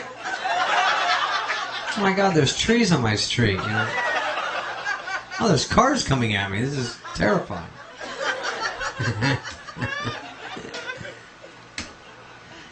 So then, I go to the iPhone store, and the guy, of course, immediately goes, do you want Apple Care? I go, what is that? He goes, well, it's insurance, all shit. I go, for $300? That's half the phone. I don't like that the guy spent a full hour telling me it's the greatest phone in the world, and the last 20 seconds telling me what a piece of shit it is and how for sure it's going to break on me. I go, you just said it's the greatest. He goes, it's made of glass. I give it a week. So I get that. And then I had a BlackBerry, so I didn't realize that when you type... Really, for BlackBerry?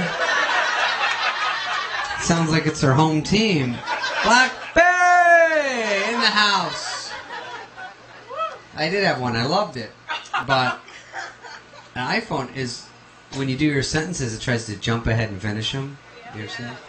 I wasn't used to that. So I went to this girl's house, which is the actual funnier story, and it went all sideways on me, as per usual. And so the next day I wrote, hey, sorry for my bad form, and it wrote, sorry for my tiny wiener. And I was like, come on, iPhone, you're on my team. But the guy at the iPhone store said, you take so many of these pictures that it learns. I was like, oh. He's like, yeah, it's not the phone's fault. I'm like, oh, cool. By the way, if you're taking pictures of your wiener, be careful, guys, because they get out there. They're on the iCloud, the Ethernet, whatever, and people find them, And unless you're Chris Brown with some big donkey dick, you don't want them out there. So I've taken pictures of mine. I'm finding it doesn't show well. I don't know why. Like, I don't have it down, the angles, like from up, or... Then I lay down, I get that bird in a nest look. That's not attractive. Girls aren't turned on. So, by the way, Chris Brown, he has a dick pic leaked about once a month, Leaked. If I had that hog, yeah, I'd be leaking it all day too. The thing is, he's always like, oh yeah, snap, I got my, my computer hacked. They got all my pictures. Really? Are you really hacked? I mean, come on, guy. With that wiener, I think you're throwing them out there. Because you know how hard it is to hack into your laptop? I can't even get in my own laptop half the time. And I know the code. I'm like, what is it? What's my password? I'm supposed to believe you go to the airport, you go to security, someone runs off with your laptop, fine. Then... They pop it open, crack the code, find your dick pic file, whatever, pick the best one,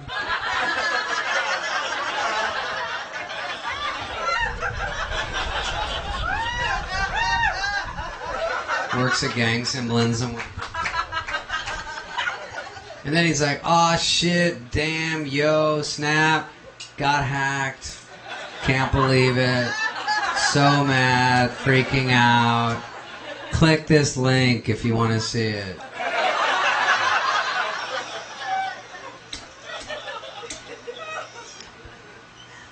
When girls see my wieners... By the way, I'm just giving you girls a tip. When the guy whips his wiener out, I know it's not that exciting, but you have to act like it's a big deal.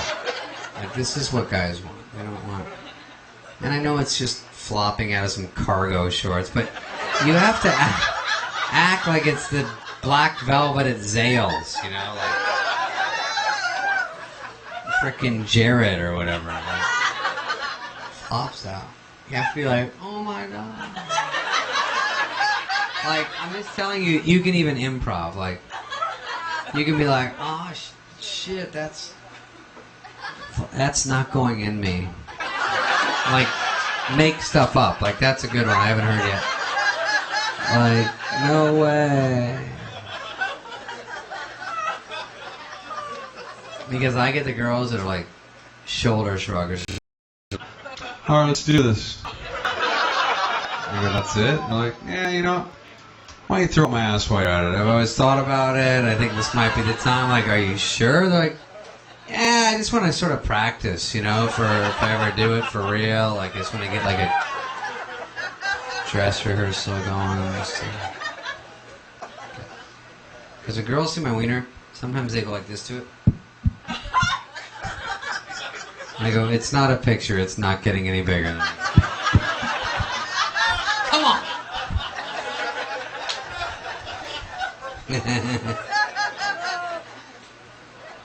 Went skiing recently in Not too recently because it's summer, but I went skiing with my buddies, and I go to wherever I was. Whatever, fake. This guy's texting, bored off his ass. So, fucking, I'm shrinking with this giant stool. By the end of my set, I'm like, where's my vodka diet? It's too high. So, anyway, I went skiing, and the problem is you get your friends, and they always go, the best way to learn, because I suck. I ski like I snowplow, you know, like I do this, like I'm looking for a contact lens. I'm like, you know what I mean? I go really slow. So they go, best way to learn is to go to the top. It's really the best way to ditch me. I'm finding, you know, because they've got so much going on. So I try to keep the group together, and I try to go on the green runs, you know what I mean? The easy ones. Thank you. So I go, guys, I feel like as a group, we should go down Captain Crunch. I feel like that's a good one. It's not like too crazy. And they're like, nope, we're going down Devil's Ballsack. Here we go. I go, no. No. I don't even have to look at the map. I don't like that one. I feel like if we start at Piglet and we go into Pillow Town, and then it cuts into Mother Goose, we wind up at Peekaboo. That's like a fun, challenging, but not super overwhelming way to go. And they're like, nope, Hitler's abortion. Here we go, 2x2. Here we go, line it up. I go, no. And then I'm trying to find the snack bar with my skis on. You ever try to go up a 1-inch hill on skis? It's like, these muscles I never use. And then I get crooked. No, I was supposed to go that way. And I pop the skis off even harder. Now I've got the boots on. Going up those stairs, I'm trying to get a drink. Literally, can we work on the boot design? Even on the moon, they round them off a little bit. This is 2 cinder blocks from my attic. Goose, they haven't changed it in 50 years. Goose, let's get Nike involved, Air Jordan, anything. Like, help me get up the goddamn stairs. I'm like this. Oh, torn ACL. Oh, Jesus. Were you skiing? No, I was getting a Mr. Pibb. It was brutal. Stupid. Got it.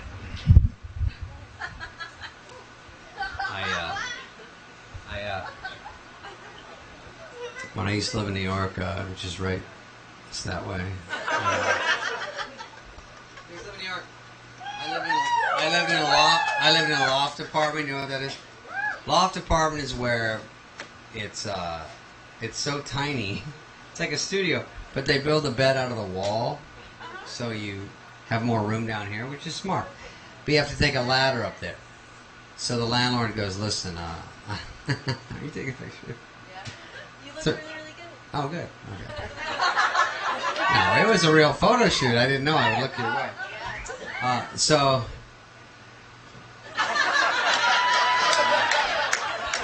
I hate pictures. So yeah, go ahead again. Get it? I'll act like I'm thinking.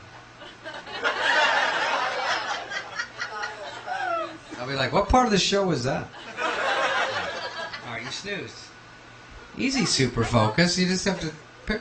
Okay. I have an iPhone. You go like that. Alright. Alright, this is the last one anyway. Don't worry about it. So I go, it's a loft apartment. You have to take a ladder to my bed. It sticks out of the wall. He goes, listen, it's not too sturdy. It's a little rickety, so I don't want more than 500 pounds up there. I go, trust me, I don't want more than 500 pounds up there either, guy. Huh? Huh? Fellas, who's with me? I mean, listen, it's tough to get a chick back, but it's even harder to ask her weight. Like, hey, so that's so crazy about your work today. Anyway, I weigh about 145. If you weigh more than 350, we're just going to have to French in the kitchen, I think. Guys, thanks for letting me stop by. I'll see you next time. Have a fun show.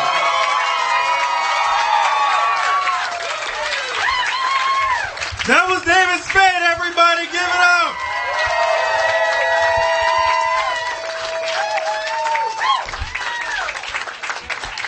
I know, right? Now you guys are like, I shouldn't have missed all those other comedy planets. Yeah. All right, right now, because you guys have been so nice, we're going to take a small intermission. 3-minute smoke break. Go have a cigarette, go have a drink, and we'll be right back.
Awesome. I'm glad you guys are still with us.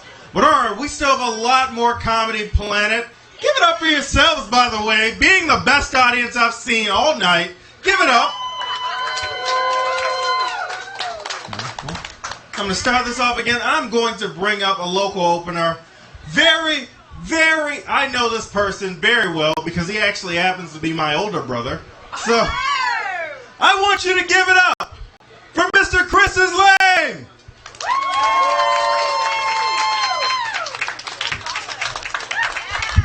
Wormhole, how you guys doing tonight? Yeah, alright. Like you guys believe that? Okay. Alright. Give it up for my opener, David Spade, am I right? Am I right? 4 years of comedy. Packed out show, half the crowd leave my fucking opener show. This is great. This is my fucking dream up here, you guys. It's fucking fun. All right. Well, let's get started with jokes. Anybody here in a relationship up here? Relationship people? Some of you guys, some people, you're in a relationship. Good for yourself. Good for you. I just got out of one not too long ago. It wasn't bad though. It was a mutual split between us. We both just mutually decided they didn't want to speak to me anymore. So here I am on stage. But it's cool though. I'm actually trying to date now and stuff. I went on a date with this girl. I don't mean to brag, but I went on a date with this girl, and we were talking, and then she was like, sometimes I just wish I lived in the 50s. You know what I mean? I just wish times were better in the 50s. So basically, what she was trying to tell me is she didn't date black people. Or at the very least, she didn't wish we could vote. You know what I mean? You guys ever read a history book before? No? I don't know. I met my dad for the first time the other day. Thanks. Alright guys, let's act like this is a Tyler Perry movie. You guys, I met my father for the first time the other day. Thank you. I can't lie to you. It was on OkCupid. He had an 85 enemy percentage. I don't think it's going to work out between us. No. But I have a dad. It's pretty cool. My dad is old. My dad is so old. My dad was born when there was only 48 states, if you guys can believe that. 48 states. And I like to give him shit for it all the time. I'm like, hey, Dad, you're so old. And my dad's like, hey, you're a disappointment. Joke's on here. Guess who just got David Spade to open up for him? Am I right? Seriously, am I right? No. Guys, David Spade only showed up because I asked him, you guys, all right? I called in some favors. I was like, yo, Dave, man, the people want to see you, man. He's like, nah, man, I'm too busy on mansions and yachts and shit. Like, come on, man, come on, one more.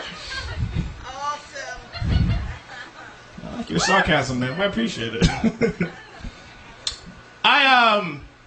I realize romantically I'm nothing like the movie The Notebook. I'm more like a sticky note, you know what I mean? It's called wordplay. This next one's just for me. Not a lot of people know this when you buy homes for the first time, but cabinets, they don't come with homes. You gotta buy cabinets. Not a lot of people know that. Apparently I'm dumb as shit, because I didn't know that at all. So, I believe whenever you move into a new apartment, I believe that's the ultimate power move, just to replace all the cabinets. That way, the other day, my landlord just kicked me out. He's like, yeah, we can't afford to have you guys live here anymore.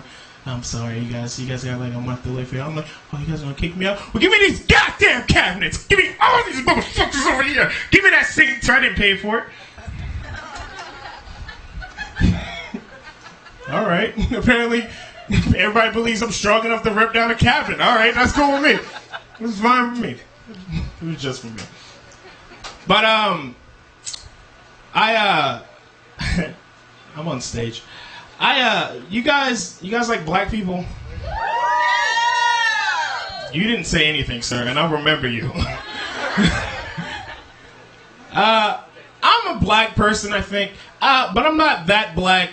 I don't get real black until it comes to certain things like food and shit like that. I was talking to my white friends the other day, and my white friends are like, "Hey, Chris!" Because that's what white people sound like to me.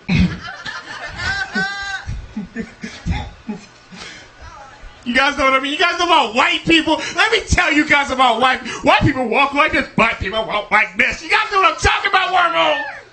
No? Just me? Alright, I shall calm down. Sorry.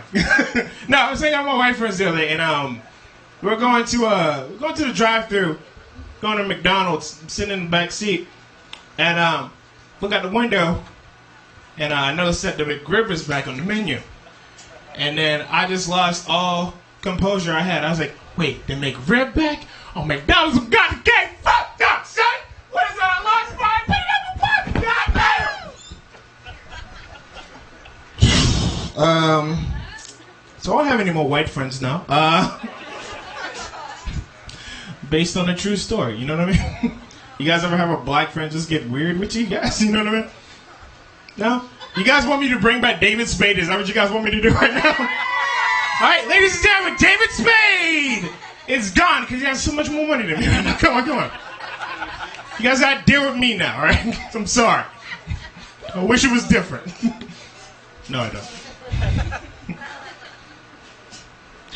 A gay drive-by is called a fruit roll-up.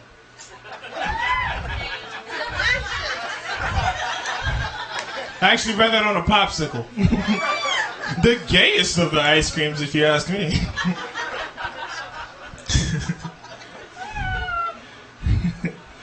I realized the button on my keys to lock my door has two functions. The first time I press it, it locks the door. And the second time I press it, it lets everybody know, I don't really trust this neighborhood. It's a little too urban for my taste, you know what I mean? That's my impression of a conservative white lady, by the way. You know what I mean? I just double lock it just in case, you know? Ooh, it's too urban.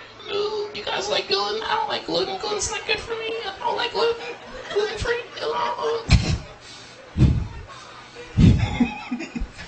That's what white people sound like to me in real life. I swear to God. All right. You guys think people in gangs would be really good at shadow puppets? They just be hanging out like, hey, what up, cooks? It's a swan. I don't know why someone making that noise. I apologize. I don't know my animals. All right. Let's end this train wreck. Don't worry, guys. I've just been doing this for 4 years. Don't mind me.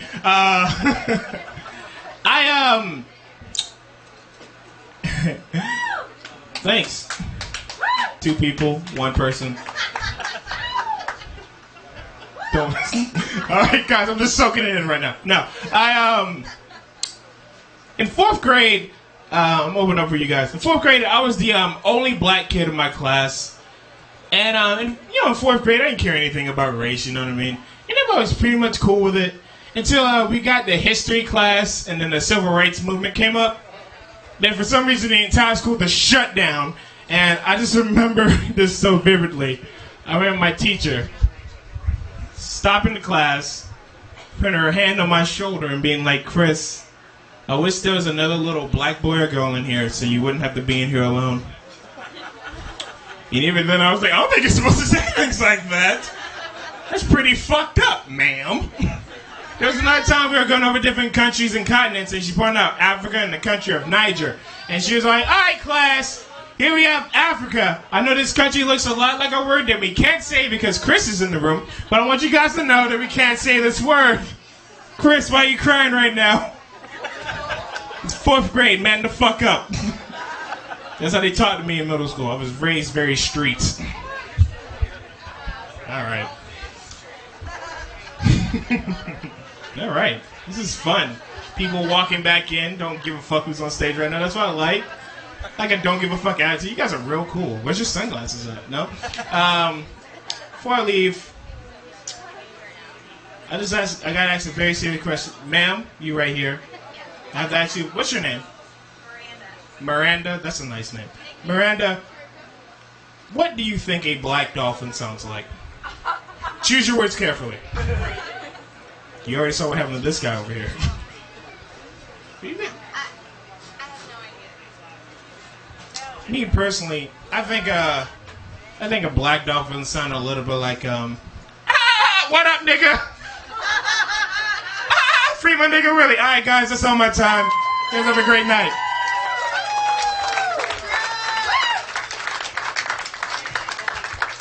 That was Chris's Lamb, everyone!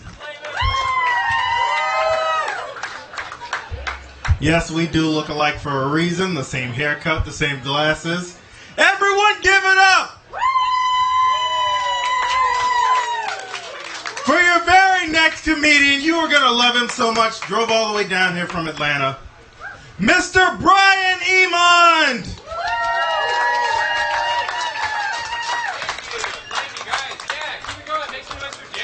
Make some noise for Derek. Yeah. Holy shit. Oh my god, this stool is so big. Oh my god. Thank you guys. Thank you for coming out. A lot of people tell me I look like I ride a bike. I don't. A guy came up to me, he was like, "Have I seen you somewhere before?" I'm like, "Do you think it was on a bike?" He's like, "Yeah." I'm like, "Fucking wasn't me." All right? I drive for Uber. Do you guys have Uber here yet? I drive for Uber. Uber's pretty crazy. Uber's a little nuts. A girl got in my car and she closed the door, and then she goes, "Oh, you look like you murder people." I was like, "Joke's on you. Child locks are on." She's fine. A kid got in my car, and I know that because he said it right away. He goes, "Yeah, I'm 18. I'm like, "All right, that's not part of what we do here." And he goes, "I've got a kid." I'm like, "All right, I didn't prompt that either." And he goes, "I bet you're judging me." I'm like, "What? Dude, I wasn't talking to you." But you know what? While we're here, a lot of people have kids at a young age, and they turn out just fine. Benefit of the doubt. I'm not judging you, man. And he goes, "Oh, thanks. Usually when I get a cab, one of the Indians picks me up." I'm like, "Oh, there it is." Now I'm judging you. That's what we were looking for. Uber has introduced more white cab drivers into the market, and thusly more super racist white people who are thrilled to get some shit off their chest. Just so happy. You can see the look on their face when they close the car door. They're just like, "Oh, yes!" The girl was really drunk, decided to get loose with it. She as we're driving down the street, she goes, "Yeah, just make it right up here and hit this black person. I don't know why black people walk in the street at night." I'm like, holy shit. That's so fucked up to say and more fucked up to even think. All right, and if I did hit this guy, would you fuck me? Because I'm not racist, but there's a price.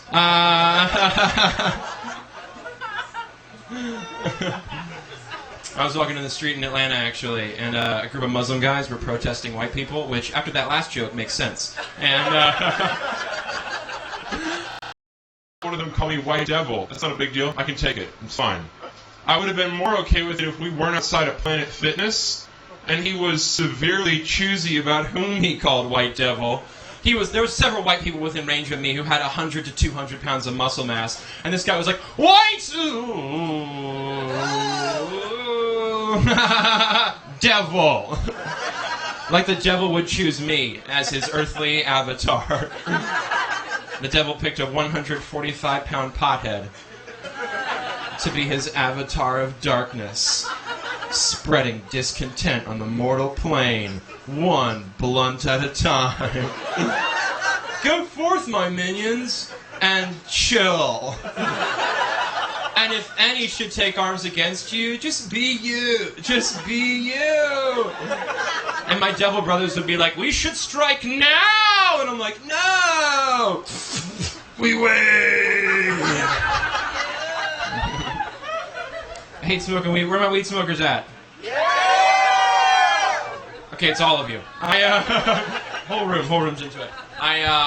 I hate smoking weed with new people. Does that ever get on you? It's new people. It's like in this new age of everyone trying it, people freak out because they get way too confident.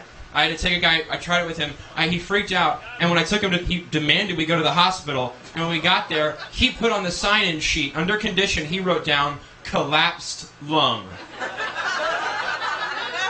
which I had to erase because I can't face that doctor reading off that diagnosis to me, just being like, "Oh, collapsed lung, huh?" You got him high, didn't you? Tell you what, we're gonna give him some Skittles. We can call them lung decollapsers. Here's a fun trick, though. If you do want to freak someone out the first time you get high with them, here's a really fun trick. Just try this next time. Just take one drag and then go, oh, it's working! It's working! It's a fun game. It'll freak people out. Me and my, I recently moved into a new place. Thank you. I was living with 4 guys, or it was 5 guys in a 2-bedroom apartment. Yeah. It makes you appreciate certain shit a lot more. Like, for example, like, you know when you go into work in the morning and someone's kind of got that glow? You know what I mean? Where you're just like, I know what happened to you last night. Good for you. You got fucked. You did it. Way to go, man. Now when I walk into work in the morning, people are like, well, what are you so happy about? It's like, well, I don't mean to brag. But someone might have found time to masturbate this morning. Hey! It is. I got a shared. By the way, the snake. This was my snake that he was talking about. And it's awesome. We got a shared Netflix account together. It's so cute. We're sharing it together, and I don't have cable anymore, so like I don't watch commercials at all anymore. And people who have cable just watch commercials and they don't give a shit. They're like, yeah, I've seen it a million times. But like I go over to my friends' houses who have cable, and my mind is just fucking blown. Like every paper towel commercial, the mother is still so thrilled with how filthy her children are. Just, oh, you smeared a Crunch Bar into our suede couch. I'm not worried about it. Your father has a nice enough job to afford the expensive brand. Camera comes up. Thanks, Bounty. And I just want to see a commercial where the mom would lose it like she really would. Where she's just like, damn it, Charlie! You stupid little piece of shit! It's a $50,000 Oriental rug, and you managed to spill a gallon of Minute Maid out of a 12-ounce sippy cup. I'm gonna relish watching your father beats you when he gets home. I wish I had never gotten pregnant with you. Camera comes up. Thanks, alcohol.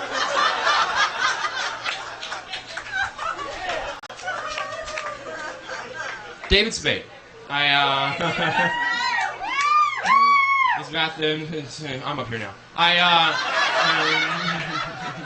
It's great, but I'm taller. There's the bathroom's over there.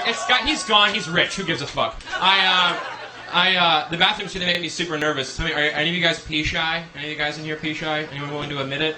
No, just a bunch of alpha pissers. Everyone in here can just carve porcelain with their piss every time.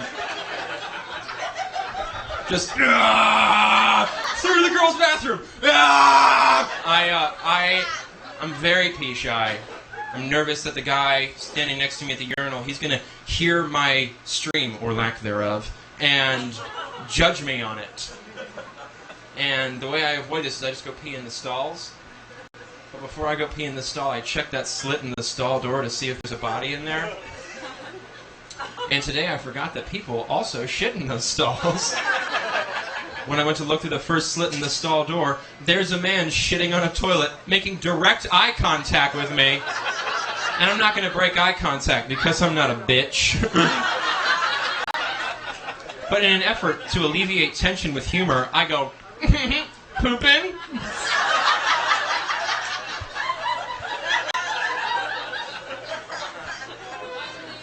He was like, no, actually. Holy shit!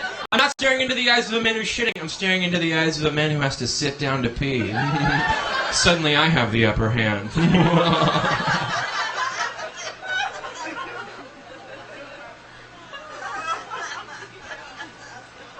Thank you, guys.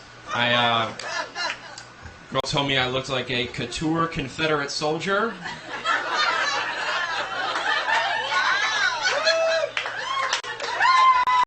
Like there'd be a battalion marching north to Gettysburg, being like, this scurvy's turning us to skin and bones! And I'd be like, it's doing me just fine. You can keep your hardtack and rations, I'll keep these cheekbones, thank you. War of Northern Aggression, I thought I was signing up for a CrossFit.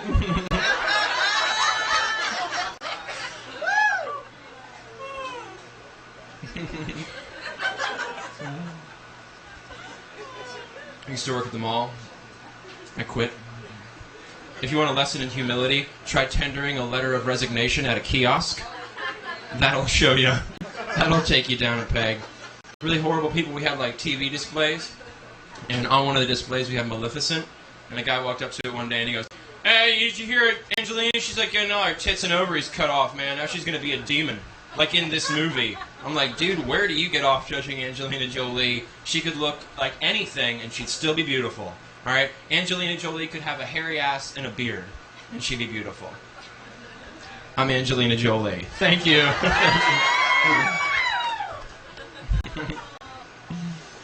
Sleeping with women, that scares the shit out of me. Well, before we get to women, let's talk about pizza, the real sexy stuff. I used to work at Domino's when The Dark Knight came out. That's important because at the time they had a specialty pizza which had 30% more pepperoni, or in their advertising jargon was cloaked in pepperoni. And when one of the new hires asked why we covered up the cheese with the pepperoni, I was like, to protect the ones we love. You guys still remember that movie? And Papa John's, I don't know if you guys have ordered from there recently. Papa John's offers a Tuscan 6-cheese pizza. 6 cheeses. Holy shit.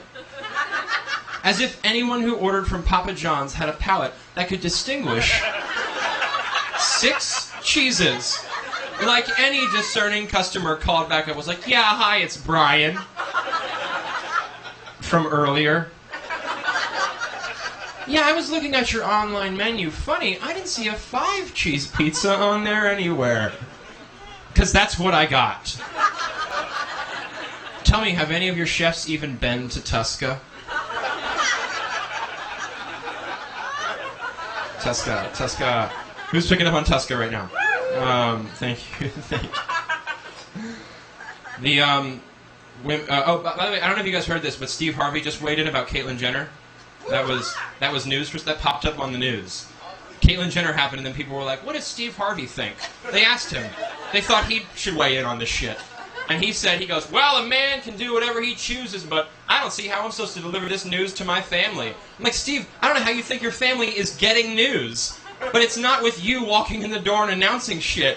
Being like, gather round, hear ye. Jenner of Bruce, has taken up the mantle of the lady. That was a pretty good Steve Harvey, I know.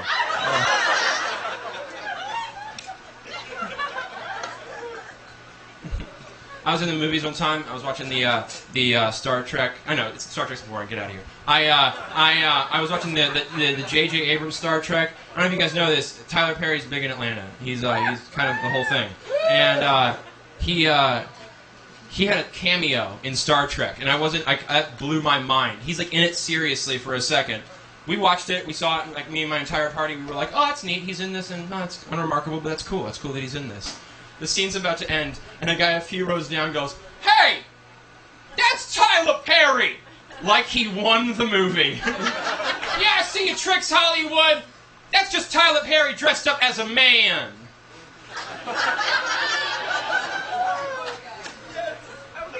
Someone made a Medea joke earlier, so technically that was a callback. Thank you. Thank you so much. Women, you scare me. You scare me with your pussies. It is. I'm terrified. It's all a fucking night.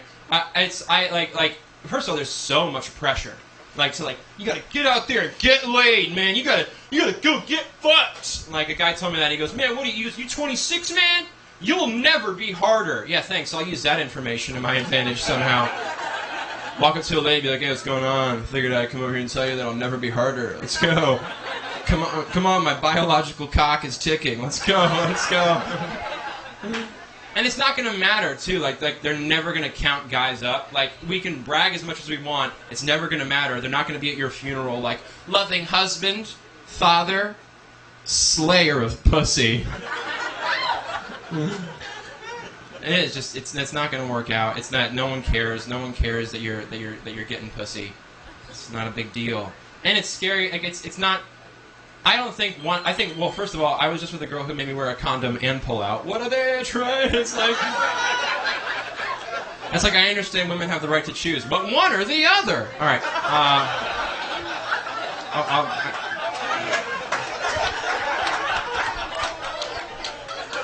They're just jokes. They're just jokes. By the way, what's that? All right, you gotta keep that up. You're fulfilling the end of that. I'm fucking you, bro. Okay, all right, how about this? The condom story. In the middle, she made me wear a condom and pull out, and I don't know if you guys have before, but there's not a lot of time to pull off a condom. There's not a lot of time to do anything. And in my panic, I sort of stretched it out into a Chinese finger trap. And at the ultimate point of elasticity, it snapped off and hit her in the face. Am I still getting laid, bro?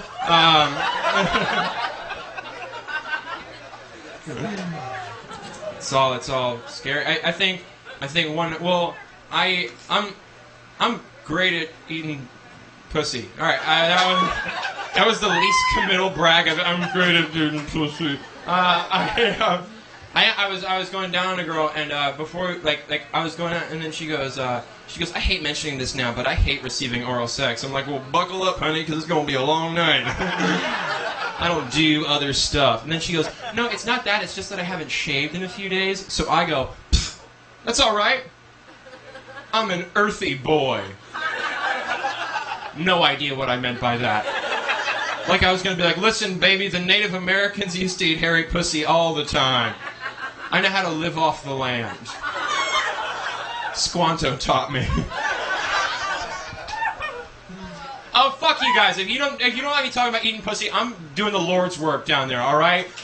And also, I'm a growing boy. I need the calories. It's all like one night stands. I think are bullshit. They're kind of played up to be like movies, make you think they're just so fucking cool, and they're bullshit.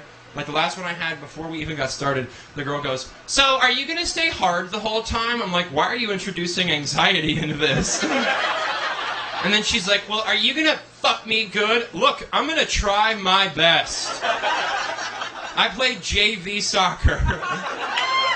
Lower your expectations. And then, I'm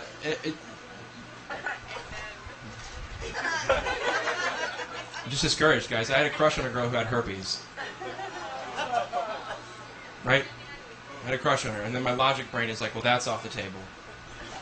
My dick, however, is like, what kind of herpes is it? Is that like a seasonal thing? Comes and goes with the flow of the tides, once in a blue moon, only on my cheat day.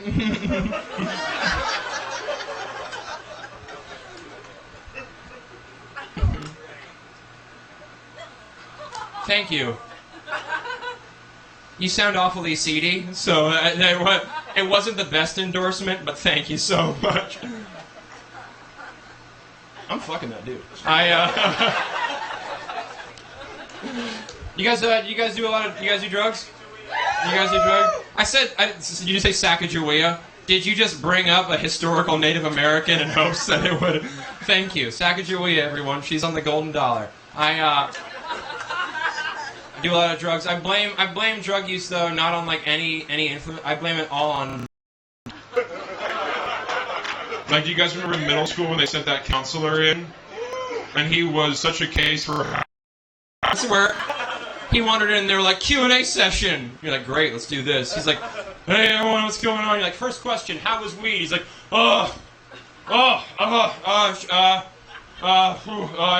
sex was better. Music was way better. It's good for glaucoma. Terrible drug. Don't do it. Don't do that drug. It's terrible, terrible drug. Terrible drug. Don't do it. All right, how was cocaine? Well, life was worth it for 15 minutes. I started going to a lot of douchey clubs. I bought a yacht. Wrote some movie scripts.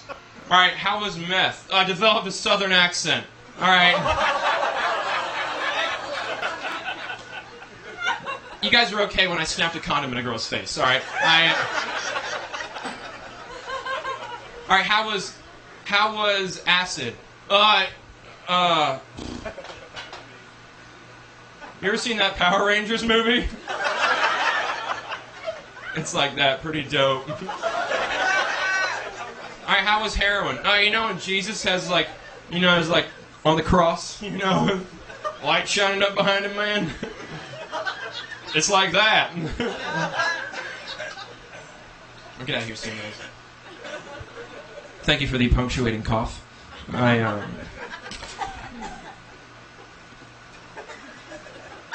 Are you guys my friends? Or are you, okay.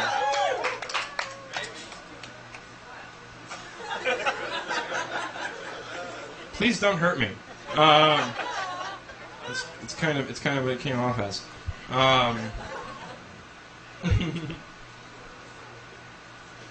Thank you guys for coming out.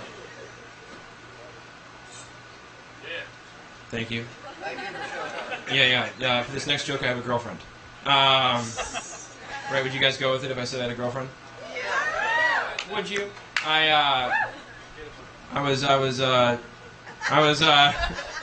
I shouldn't have lowered my pace at all because now people were like, let's say some shit. I was tickling my girlfriend the other day for this joke, and I was tickling my girlfriend. She was like, stop, I'm gonna pee.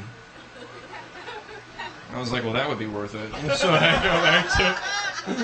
She's like, what if I peed on you? Yep, still worth it. And I go right back to. She's like, what if I peed on your face? I'm like, whoa. So you're gonna pee through your jeans into the air onto my face on a tickle reflex.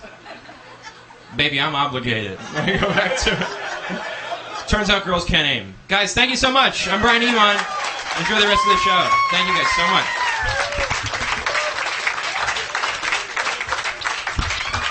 That was Brian Emond, everyone. Give it up.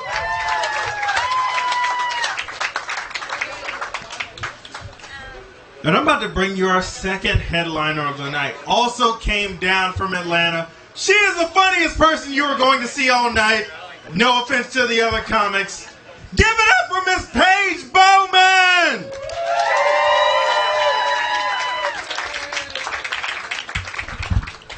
That is an expectation I'm really not prepared to live up to. Feel like we should be honest about that with each other. I haven't been on a sitcom, but I'm on my mom's list of people she'd prefer to talk to less. So that's a credit, I think.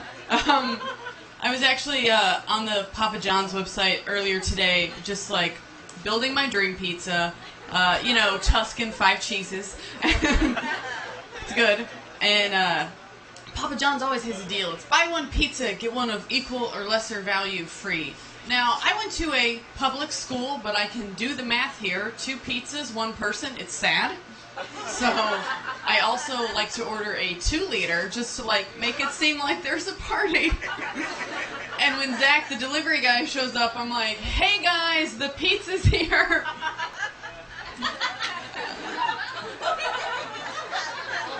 It's kind of a long hallway. They'll get here. Even though I know, and I'm pretty sure Zach's picked up by now, the only other people in my apartment are my cats, and they're gluten-free, so they're not having any. It's kind of weird. It's a good day. I had 7 Oreos for breakfast this morning. What did you do? Eggs? No.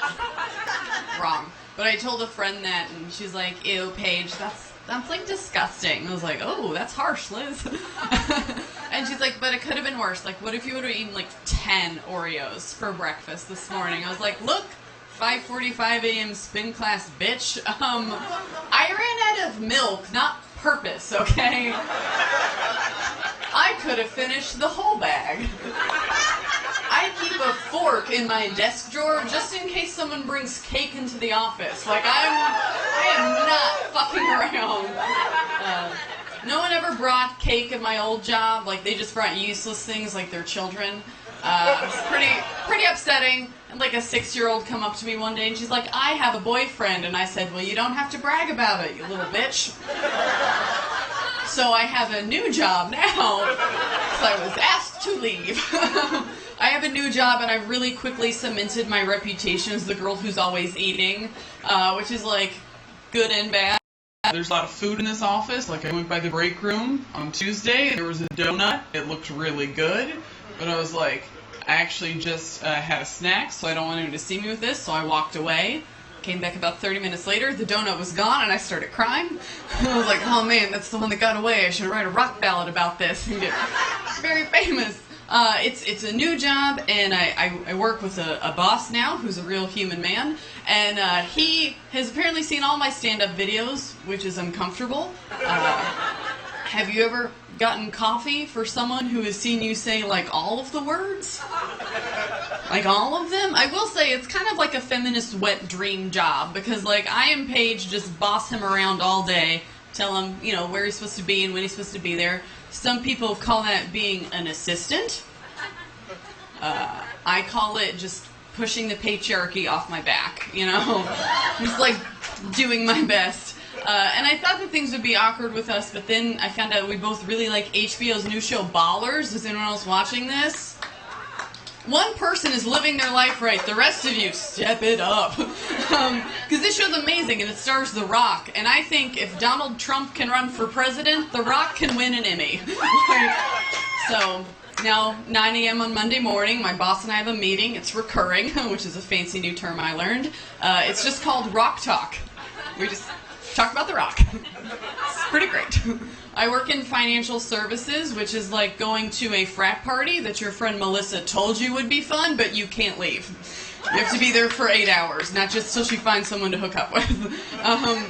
It's kind of weird because, like, those guys aren't my kind of guys. Like, they've never given me the time of day before, and they're not starting now. But they're, like, man outside my office all day, and they're like, man, I don't know what to do tonight, so I just might go see Ted 2 again. It's like, no. They, like, go out for nachos because it's A-Rod's birthday, and we should celebrate. And I'm like, that's a dumb reason. I'll just go out for nachos because I'm hungover and I don't feel well. That's how I do things. But there's one guy in particular who's a little odd. He sent me an article for the newsletter that I'm in charge of and already resent a lot. Because when you tell old white men to write what they want, they don't use grammar, commas, or capitalization correctly. They think every noun should be capitalized like they're German, which is very odd. And this guy was like, did you get my article? I was like, I got it. I haven't read it yet. He's like, well, I'm going to need you to let me know what you think of it. I'm an only child. I need a lot of validation. It's like, it is 3 p.m. on a Wednesday. This is like a 6 p.m. on a Thursday with a therapist kind of talk. I need you to go elsewhere. Also, I'm looking for validation too, alright? Like, I've been trying to get one of the interns to pop a half chub for like 2 weeks now. And I'm doing my best, guys. The devil wears TJ Maxx. And her tits look great in it because she's got amazing tits. So just saying, Jordan, give me something. You go back to school in 2 weeks. I'm working on a time limit. It's just a fun, exciting thing we do. Last time I was in Savannah, which I like. It's a great town. Best applause I'll get all night. Last time I was here, there was a woman who brought her own koozie to the bar. It was me, but probably some others of you also. And, like, you just seem like the crowd who's kind of like me. Sometimes when you're driving in your car and you brake really hard, you, like, mom arm a $6 bottle of wine. Excellent. You just gotta save the children. The ones worth something, not the real kids. And I told that joke recently at a biker bar, and it didn't really go that well because bikers don't have passenger seats. It was a little uncomfortable, and so I talked to a man in the front. I was like, hey, like, sir, where do you keep your alcohol? And he was like, right here, baby. And I was like, oh, shit, okay. Things are going to be fine, because we have the same attitude towards drunk driving, which is casual. Like, my parents never took me on a road trip over 2 hours without a cooler in the back seat, just right between me and my sister. So, like, growing up, I didn't know that as designated driver was someone you selected to not drink so they could drive. I just thought it was the guy you picked to drink and later drive. He just knew about it. We always picked Grandpa because he's the oldest, so he's had the longest to build a tolerance. It's been working pretty well. I was actually in Tybee, like, last weekend for a family reunion. And we were going out for dinner, and Mom said, we should take the golf cart cabs, because, like, they take drinking and driving really seriously here. Like, if we were anywhere else, it would be fine to do. That's good attitude. Like, my grandfather got really drunk at the hotel bar and, like, struck up a conversation with this man close by, because apparently our family motto is, what's stranger danger anyway? And the man was white, and he showed my grandfather a picture of his wife on his phone, and his wife was black, and my grandfather said, "Hell of a tan she's got there." Which, either my grandfather's vision is really bad, or he cannot comprehend the idea of interracial relationship, which is terrifying, but not as scary as what my sister said on the trip. She was like, "You know, I'm not saying I would vote for him, but what I like about Donald Trump," and then I had an aneurysm, aka like drank so heavily that I just don't remember the next 3 days of the trip. I'm like the one Democrat on like that side of my family, so they're just like, all right, countdown to when Paige gets drunk and quotes Jezebel and like ruins family dinner, and I do live up to that promise. I'm pretty good at it. Family is one of those things that they're great until they're not. Like my dad and I were day drinking, family event, and then we decided to go to Costco for a little fun and the samples. We didn't have any snacks in the house. And on the way there, he was like, "Hey," to the car, "who wants to hear about my vasectomy?" And I was like, I vote no. My vote should count the most. I'm the only other person in this car. And my dad was like, "Fuck women's suffrage, let me tell you about it." To the men who are curious, it's not a big deal. It's outpatient. You just like come home and put some ice on it, kick back in the recliner, watch like the Deadliest Catch marathon. You're not supposed to watch anything exciting, because like if you turn on Fox News and pop a rage boner, there's gonna be like swelling. Not in an impressive way, said my dad. It's been a couple weeks and several gallons of alcohol. Haven't really found a scenario in which I want to discuss testicular swelling with my dad. Haven't really gotten there yet. My mom's is a good one. She texted me this week. She's like, "Hey, please get home by 11 tonight. That's when the wind is going to be its worst." Just a bit of public safety announcement. For Mom, I'm 27, I can't check the weather, I haven't figured it out yet. I was like, okay, that's nice, but like what RSS feed have you subscribed to that you're getting this information? Like, does the weather have nothing better to do than to like call Vicky Smith and be like, "Tonight I come for your second born"?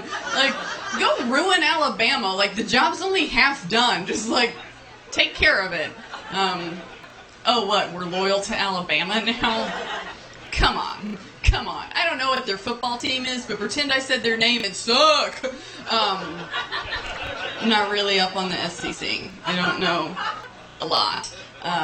My mom is a really great lady, so I said for Mother's Day I would take her to Dollywood. Are you guys familiar with Dollywood? Dolly Parton's theme park, nestled in mountains that I don't want to say the name of the range of because I think I'll get it wrong.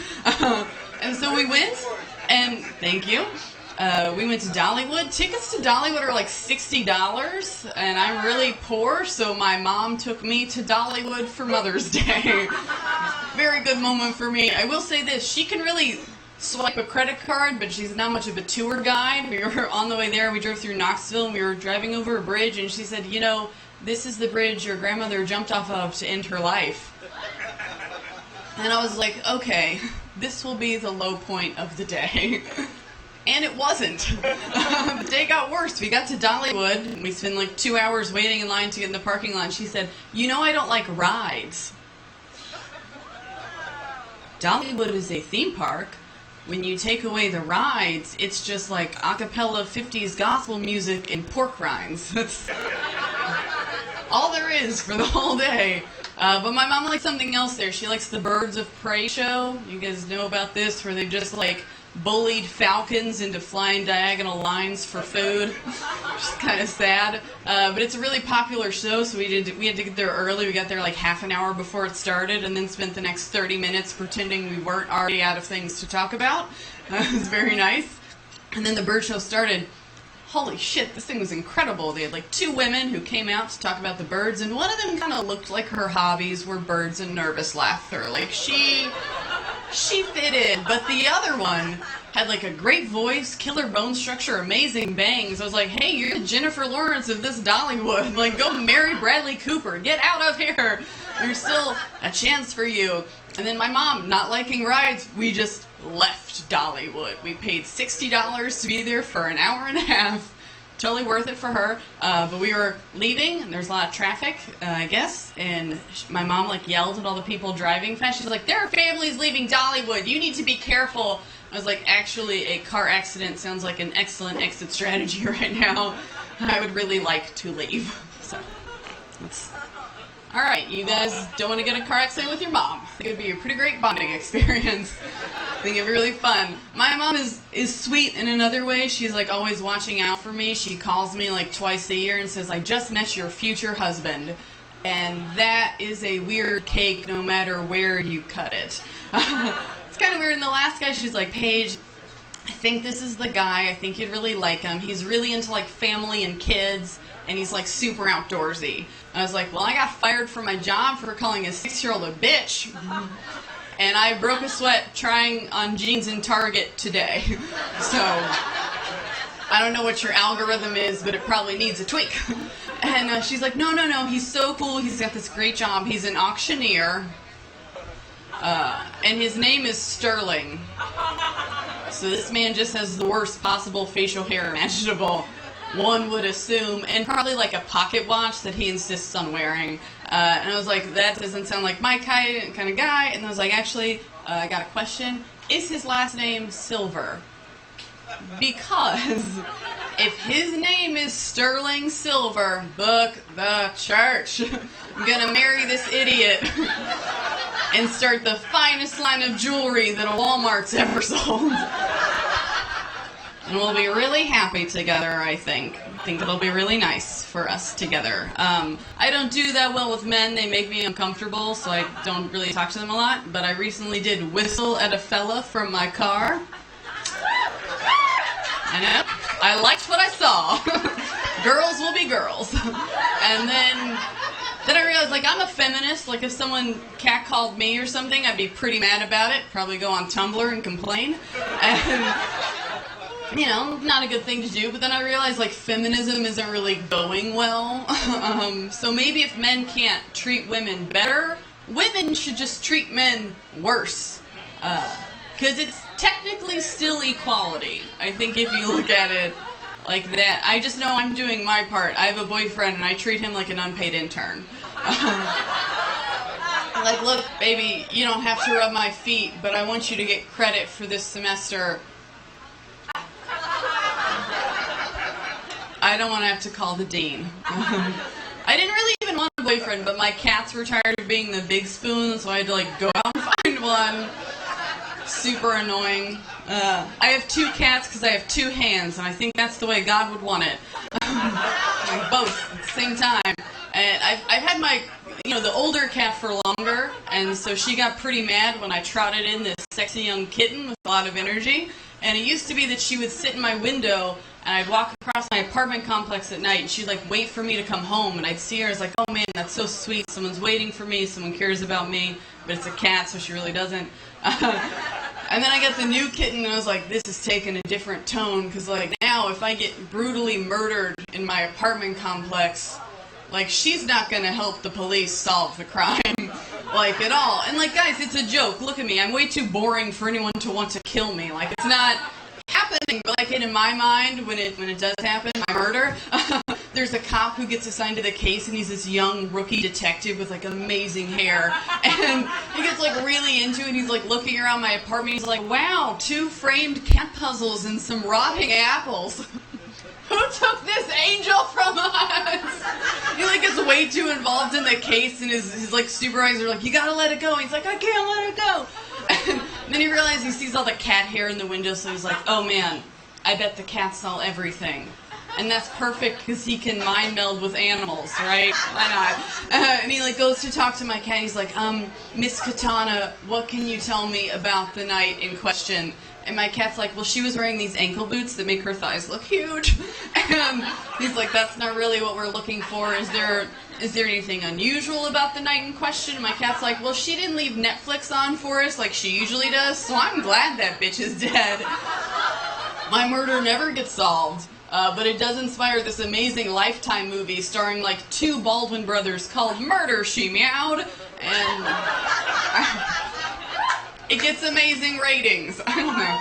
I'm waiting for someone to like remake Problem Child because my cats need work, and I think that would be a great movie.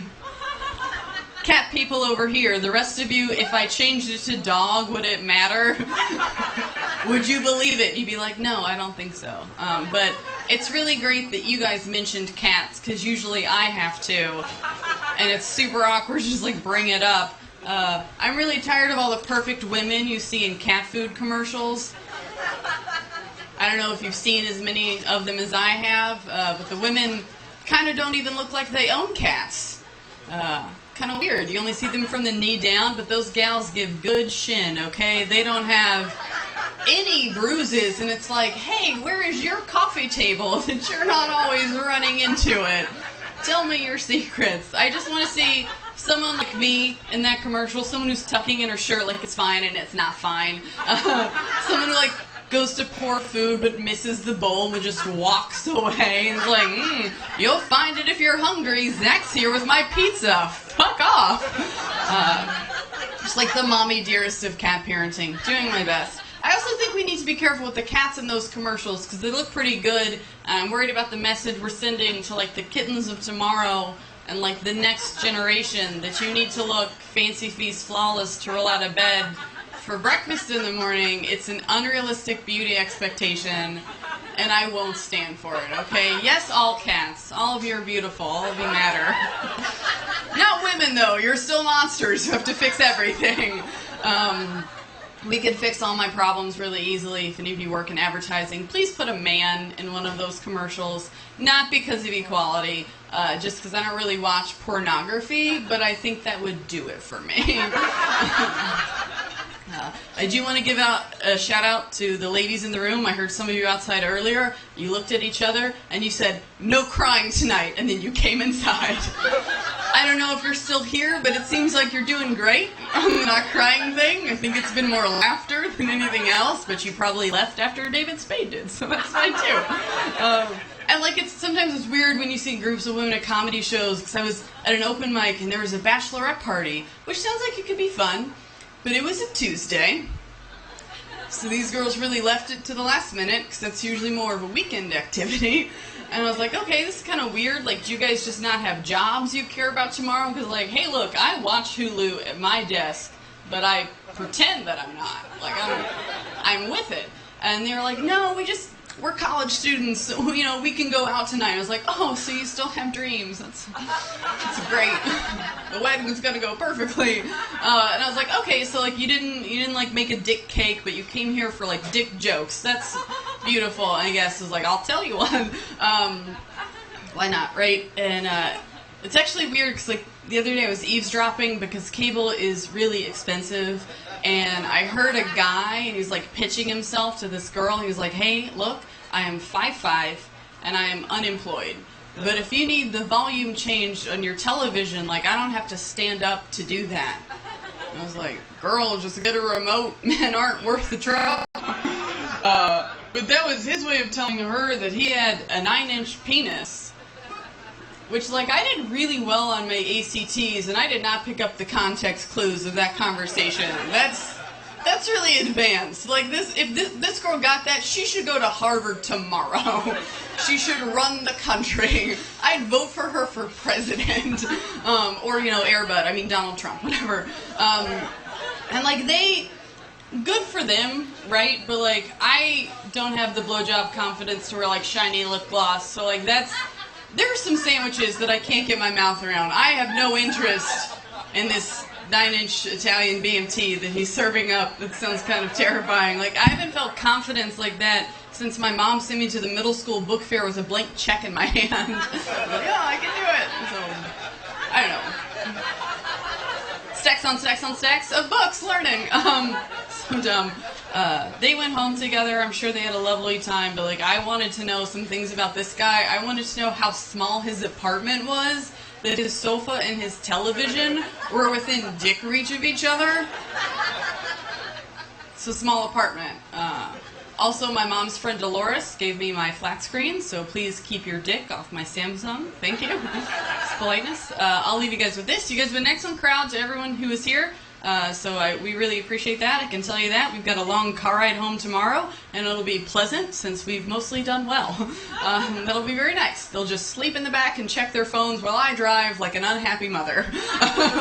It'll be good. I was walking through a gas station parking lot the other day, and a gentleman informed me that it was Pussy O'Clock.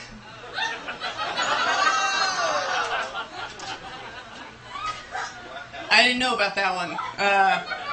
It was also 10 o'clock in the morning, and I wasn't even wearing this shirt, so like, how did he know? That's my thing. And I was like, hey, live your life, whatever. I guess for some people, it's always Pussy O'Clock. Get it in. I just know, for me, at no point has an alarm gone off and said, hey, Paige, it is Dick 30, so get on that. Guys, I'm Paige. Thank you so much.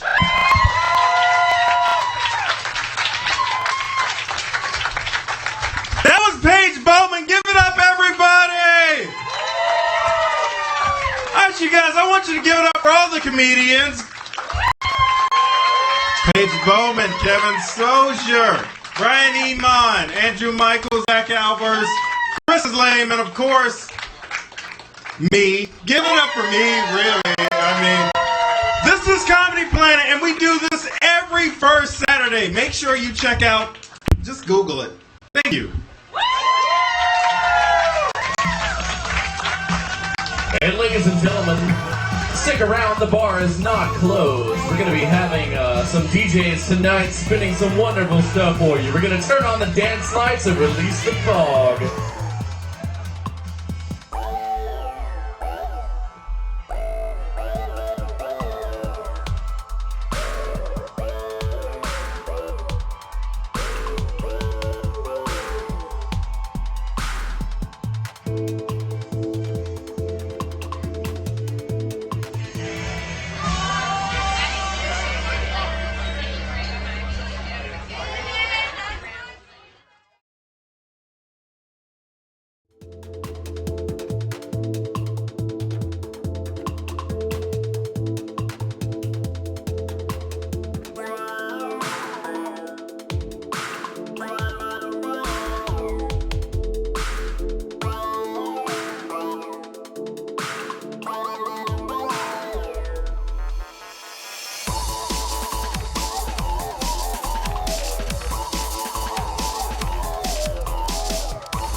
It's roots, man, roots.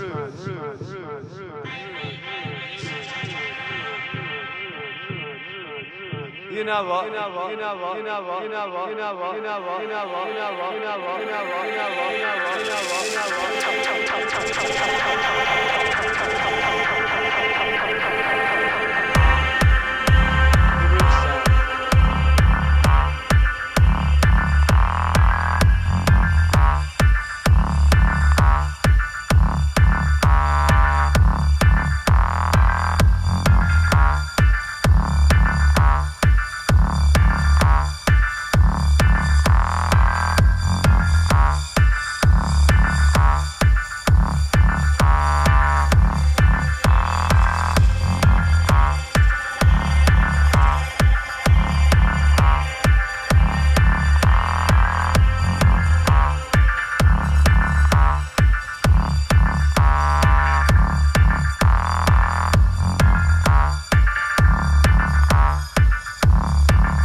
what?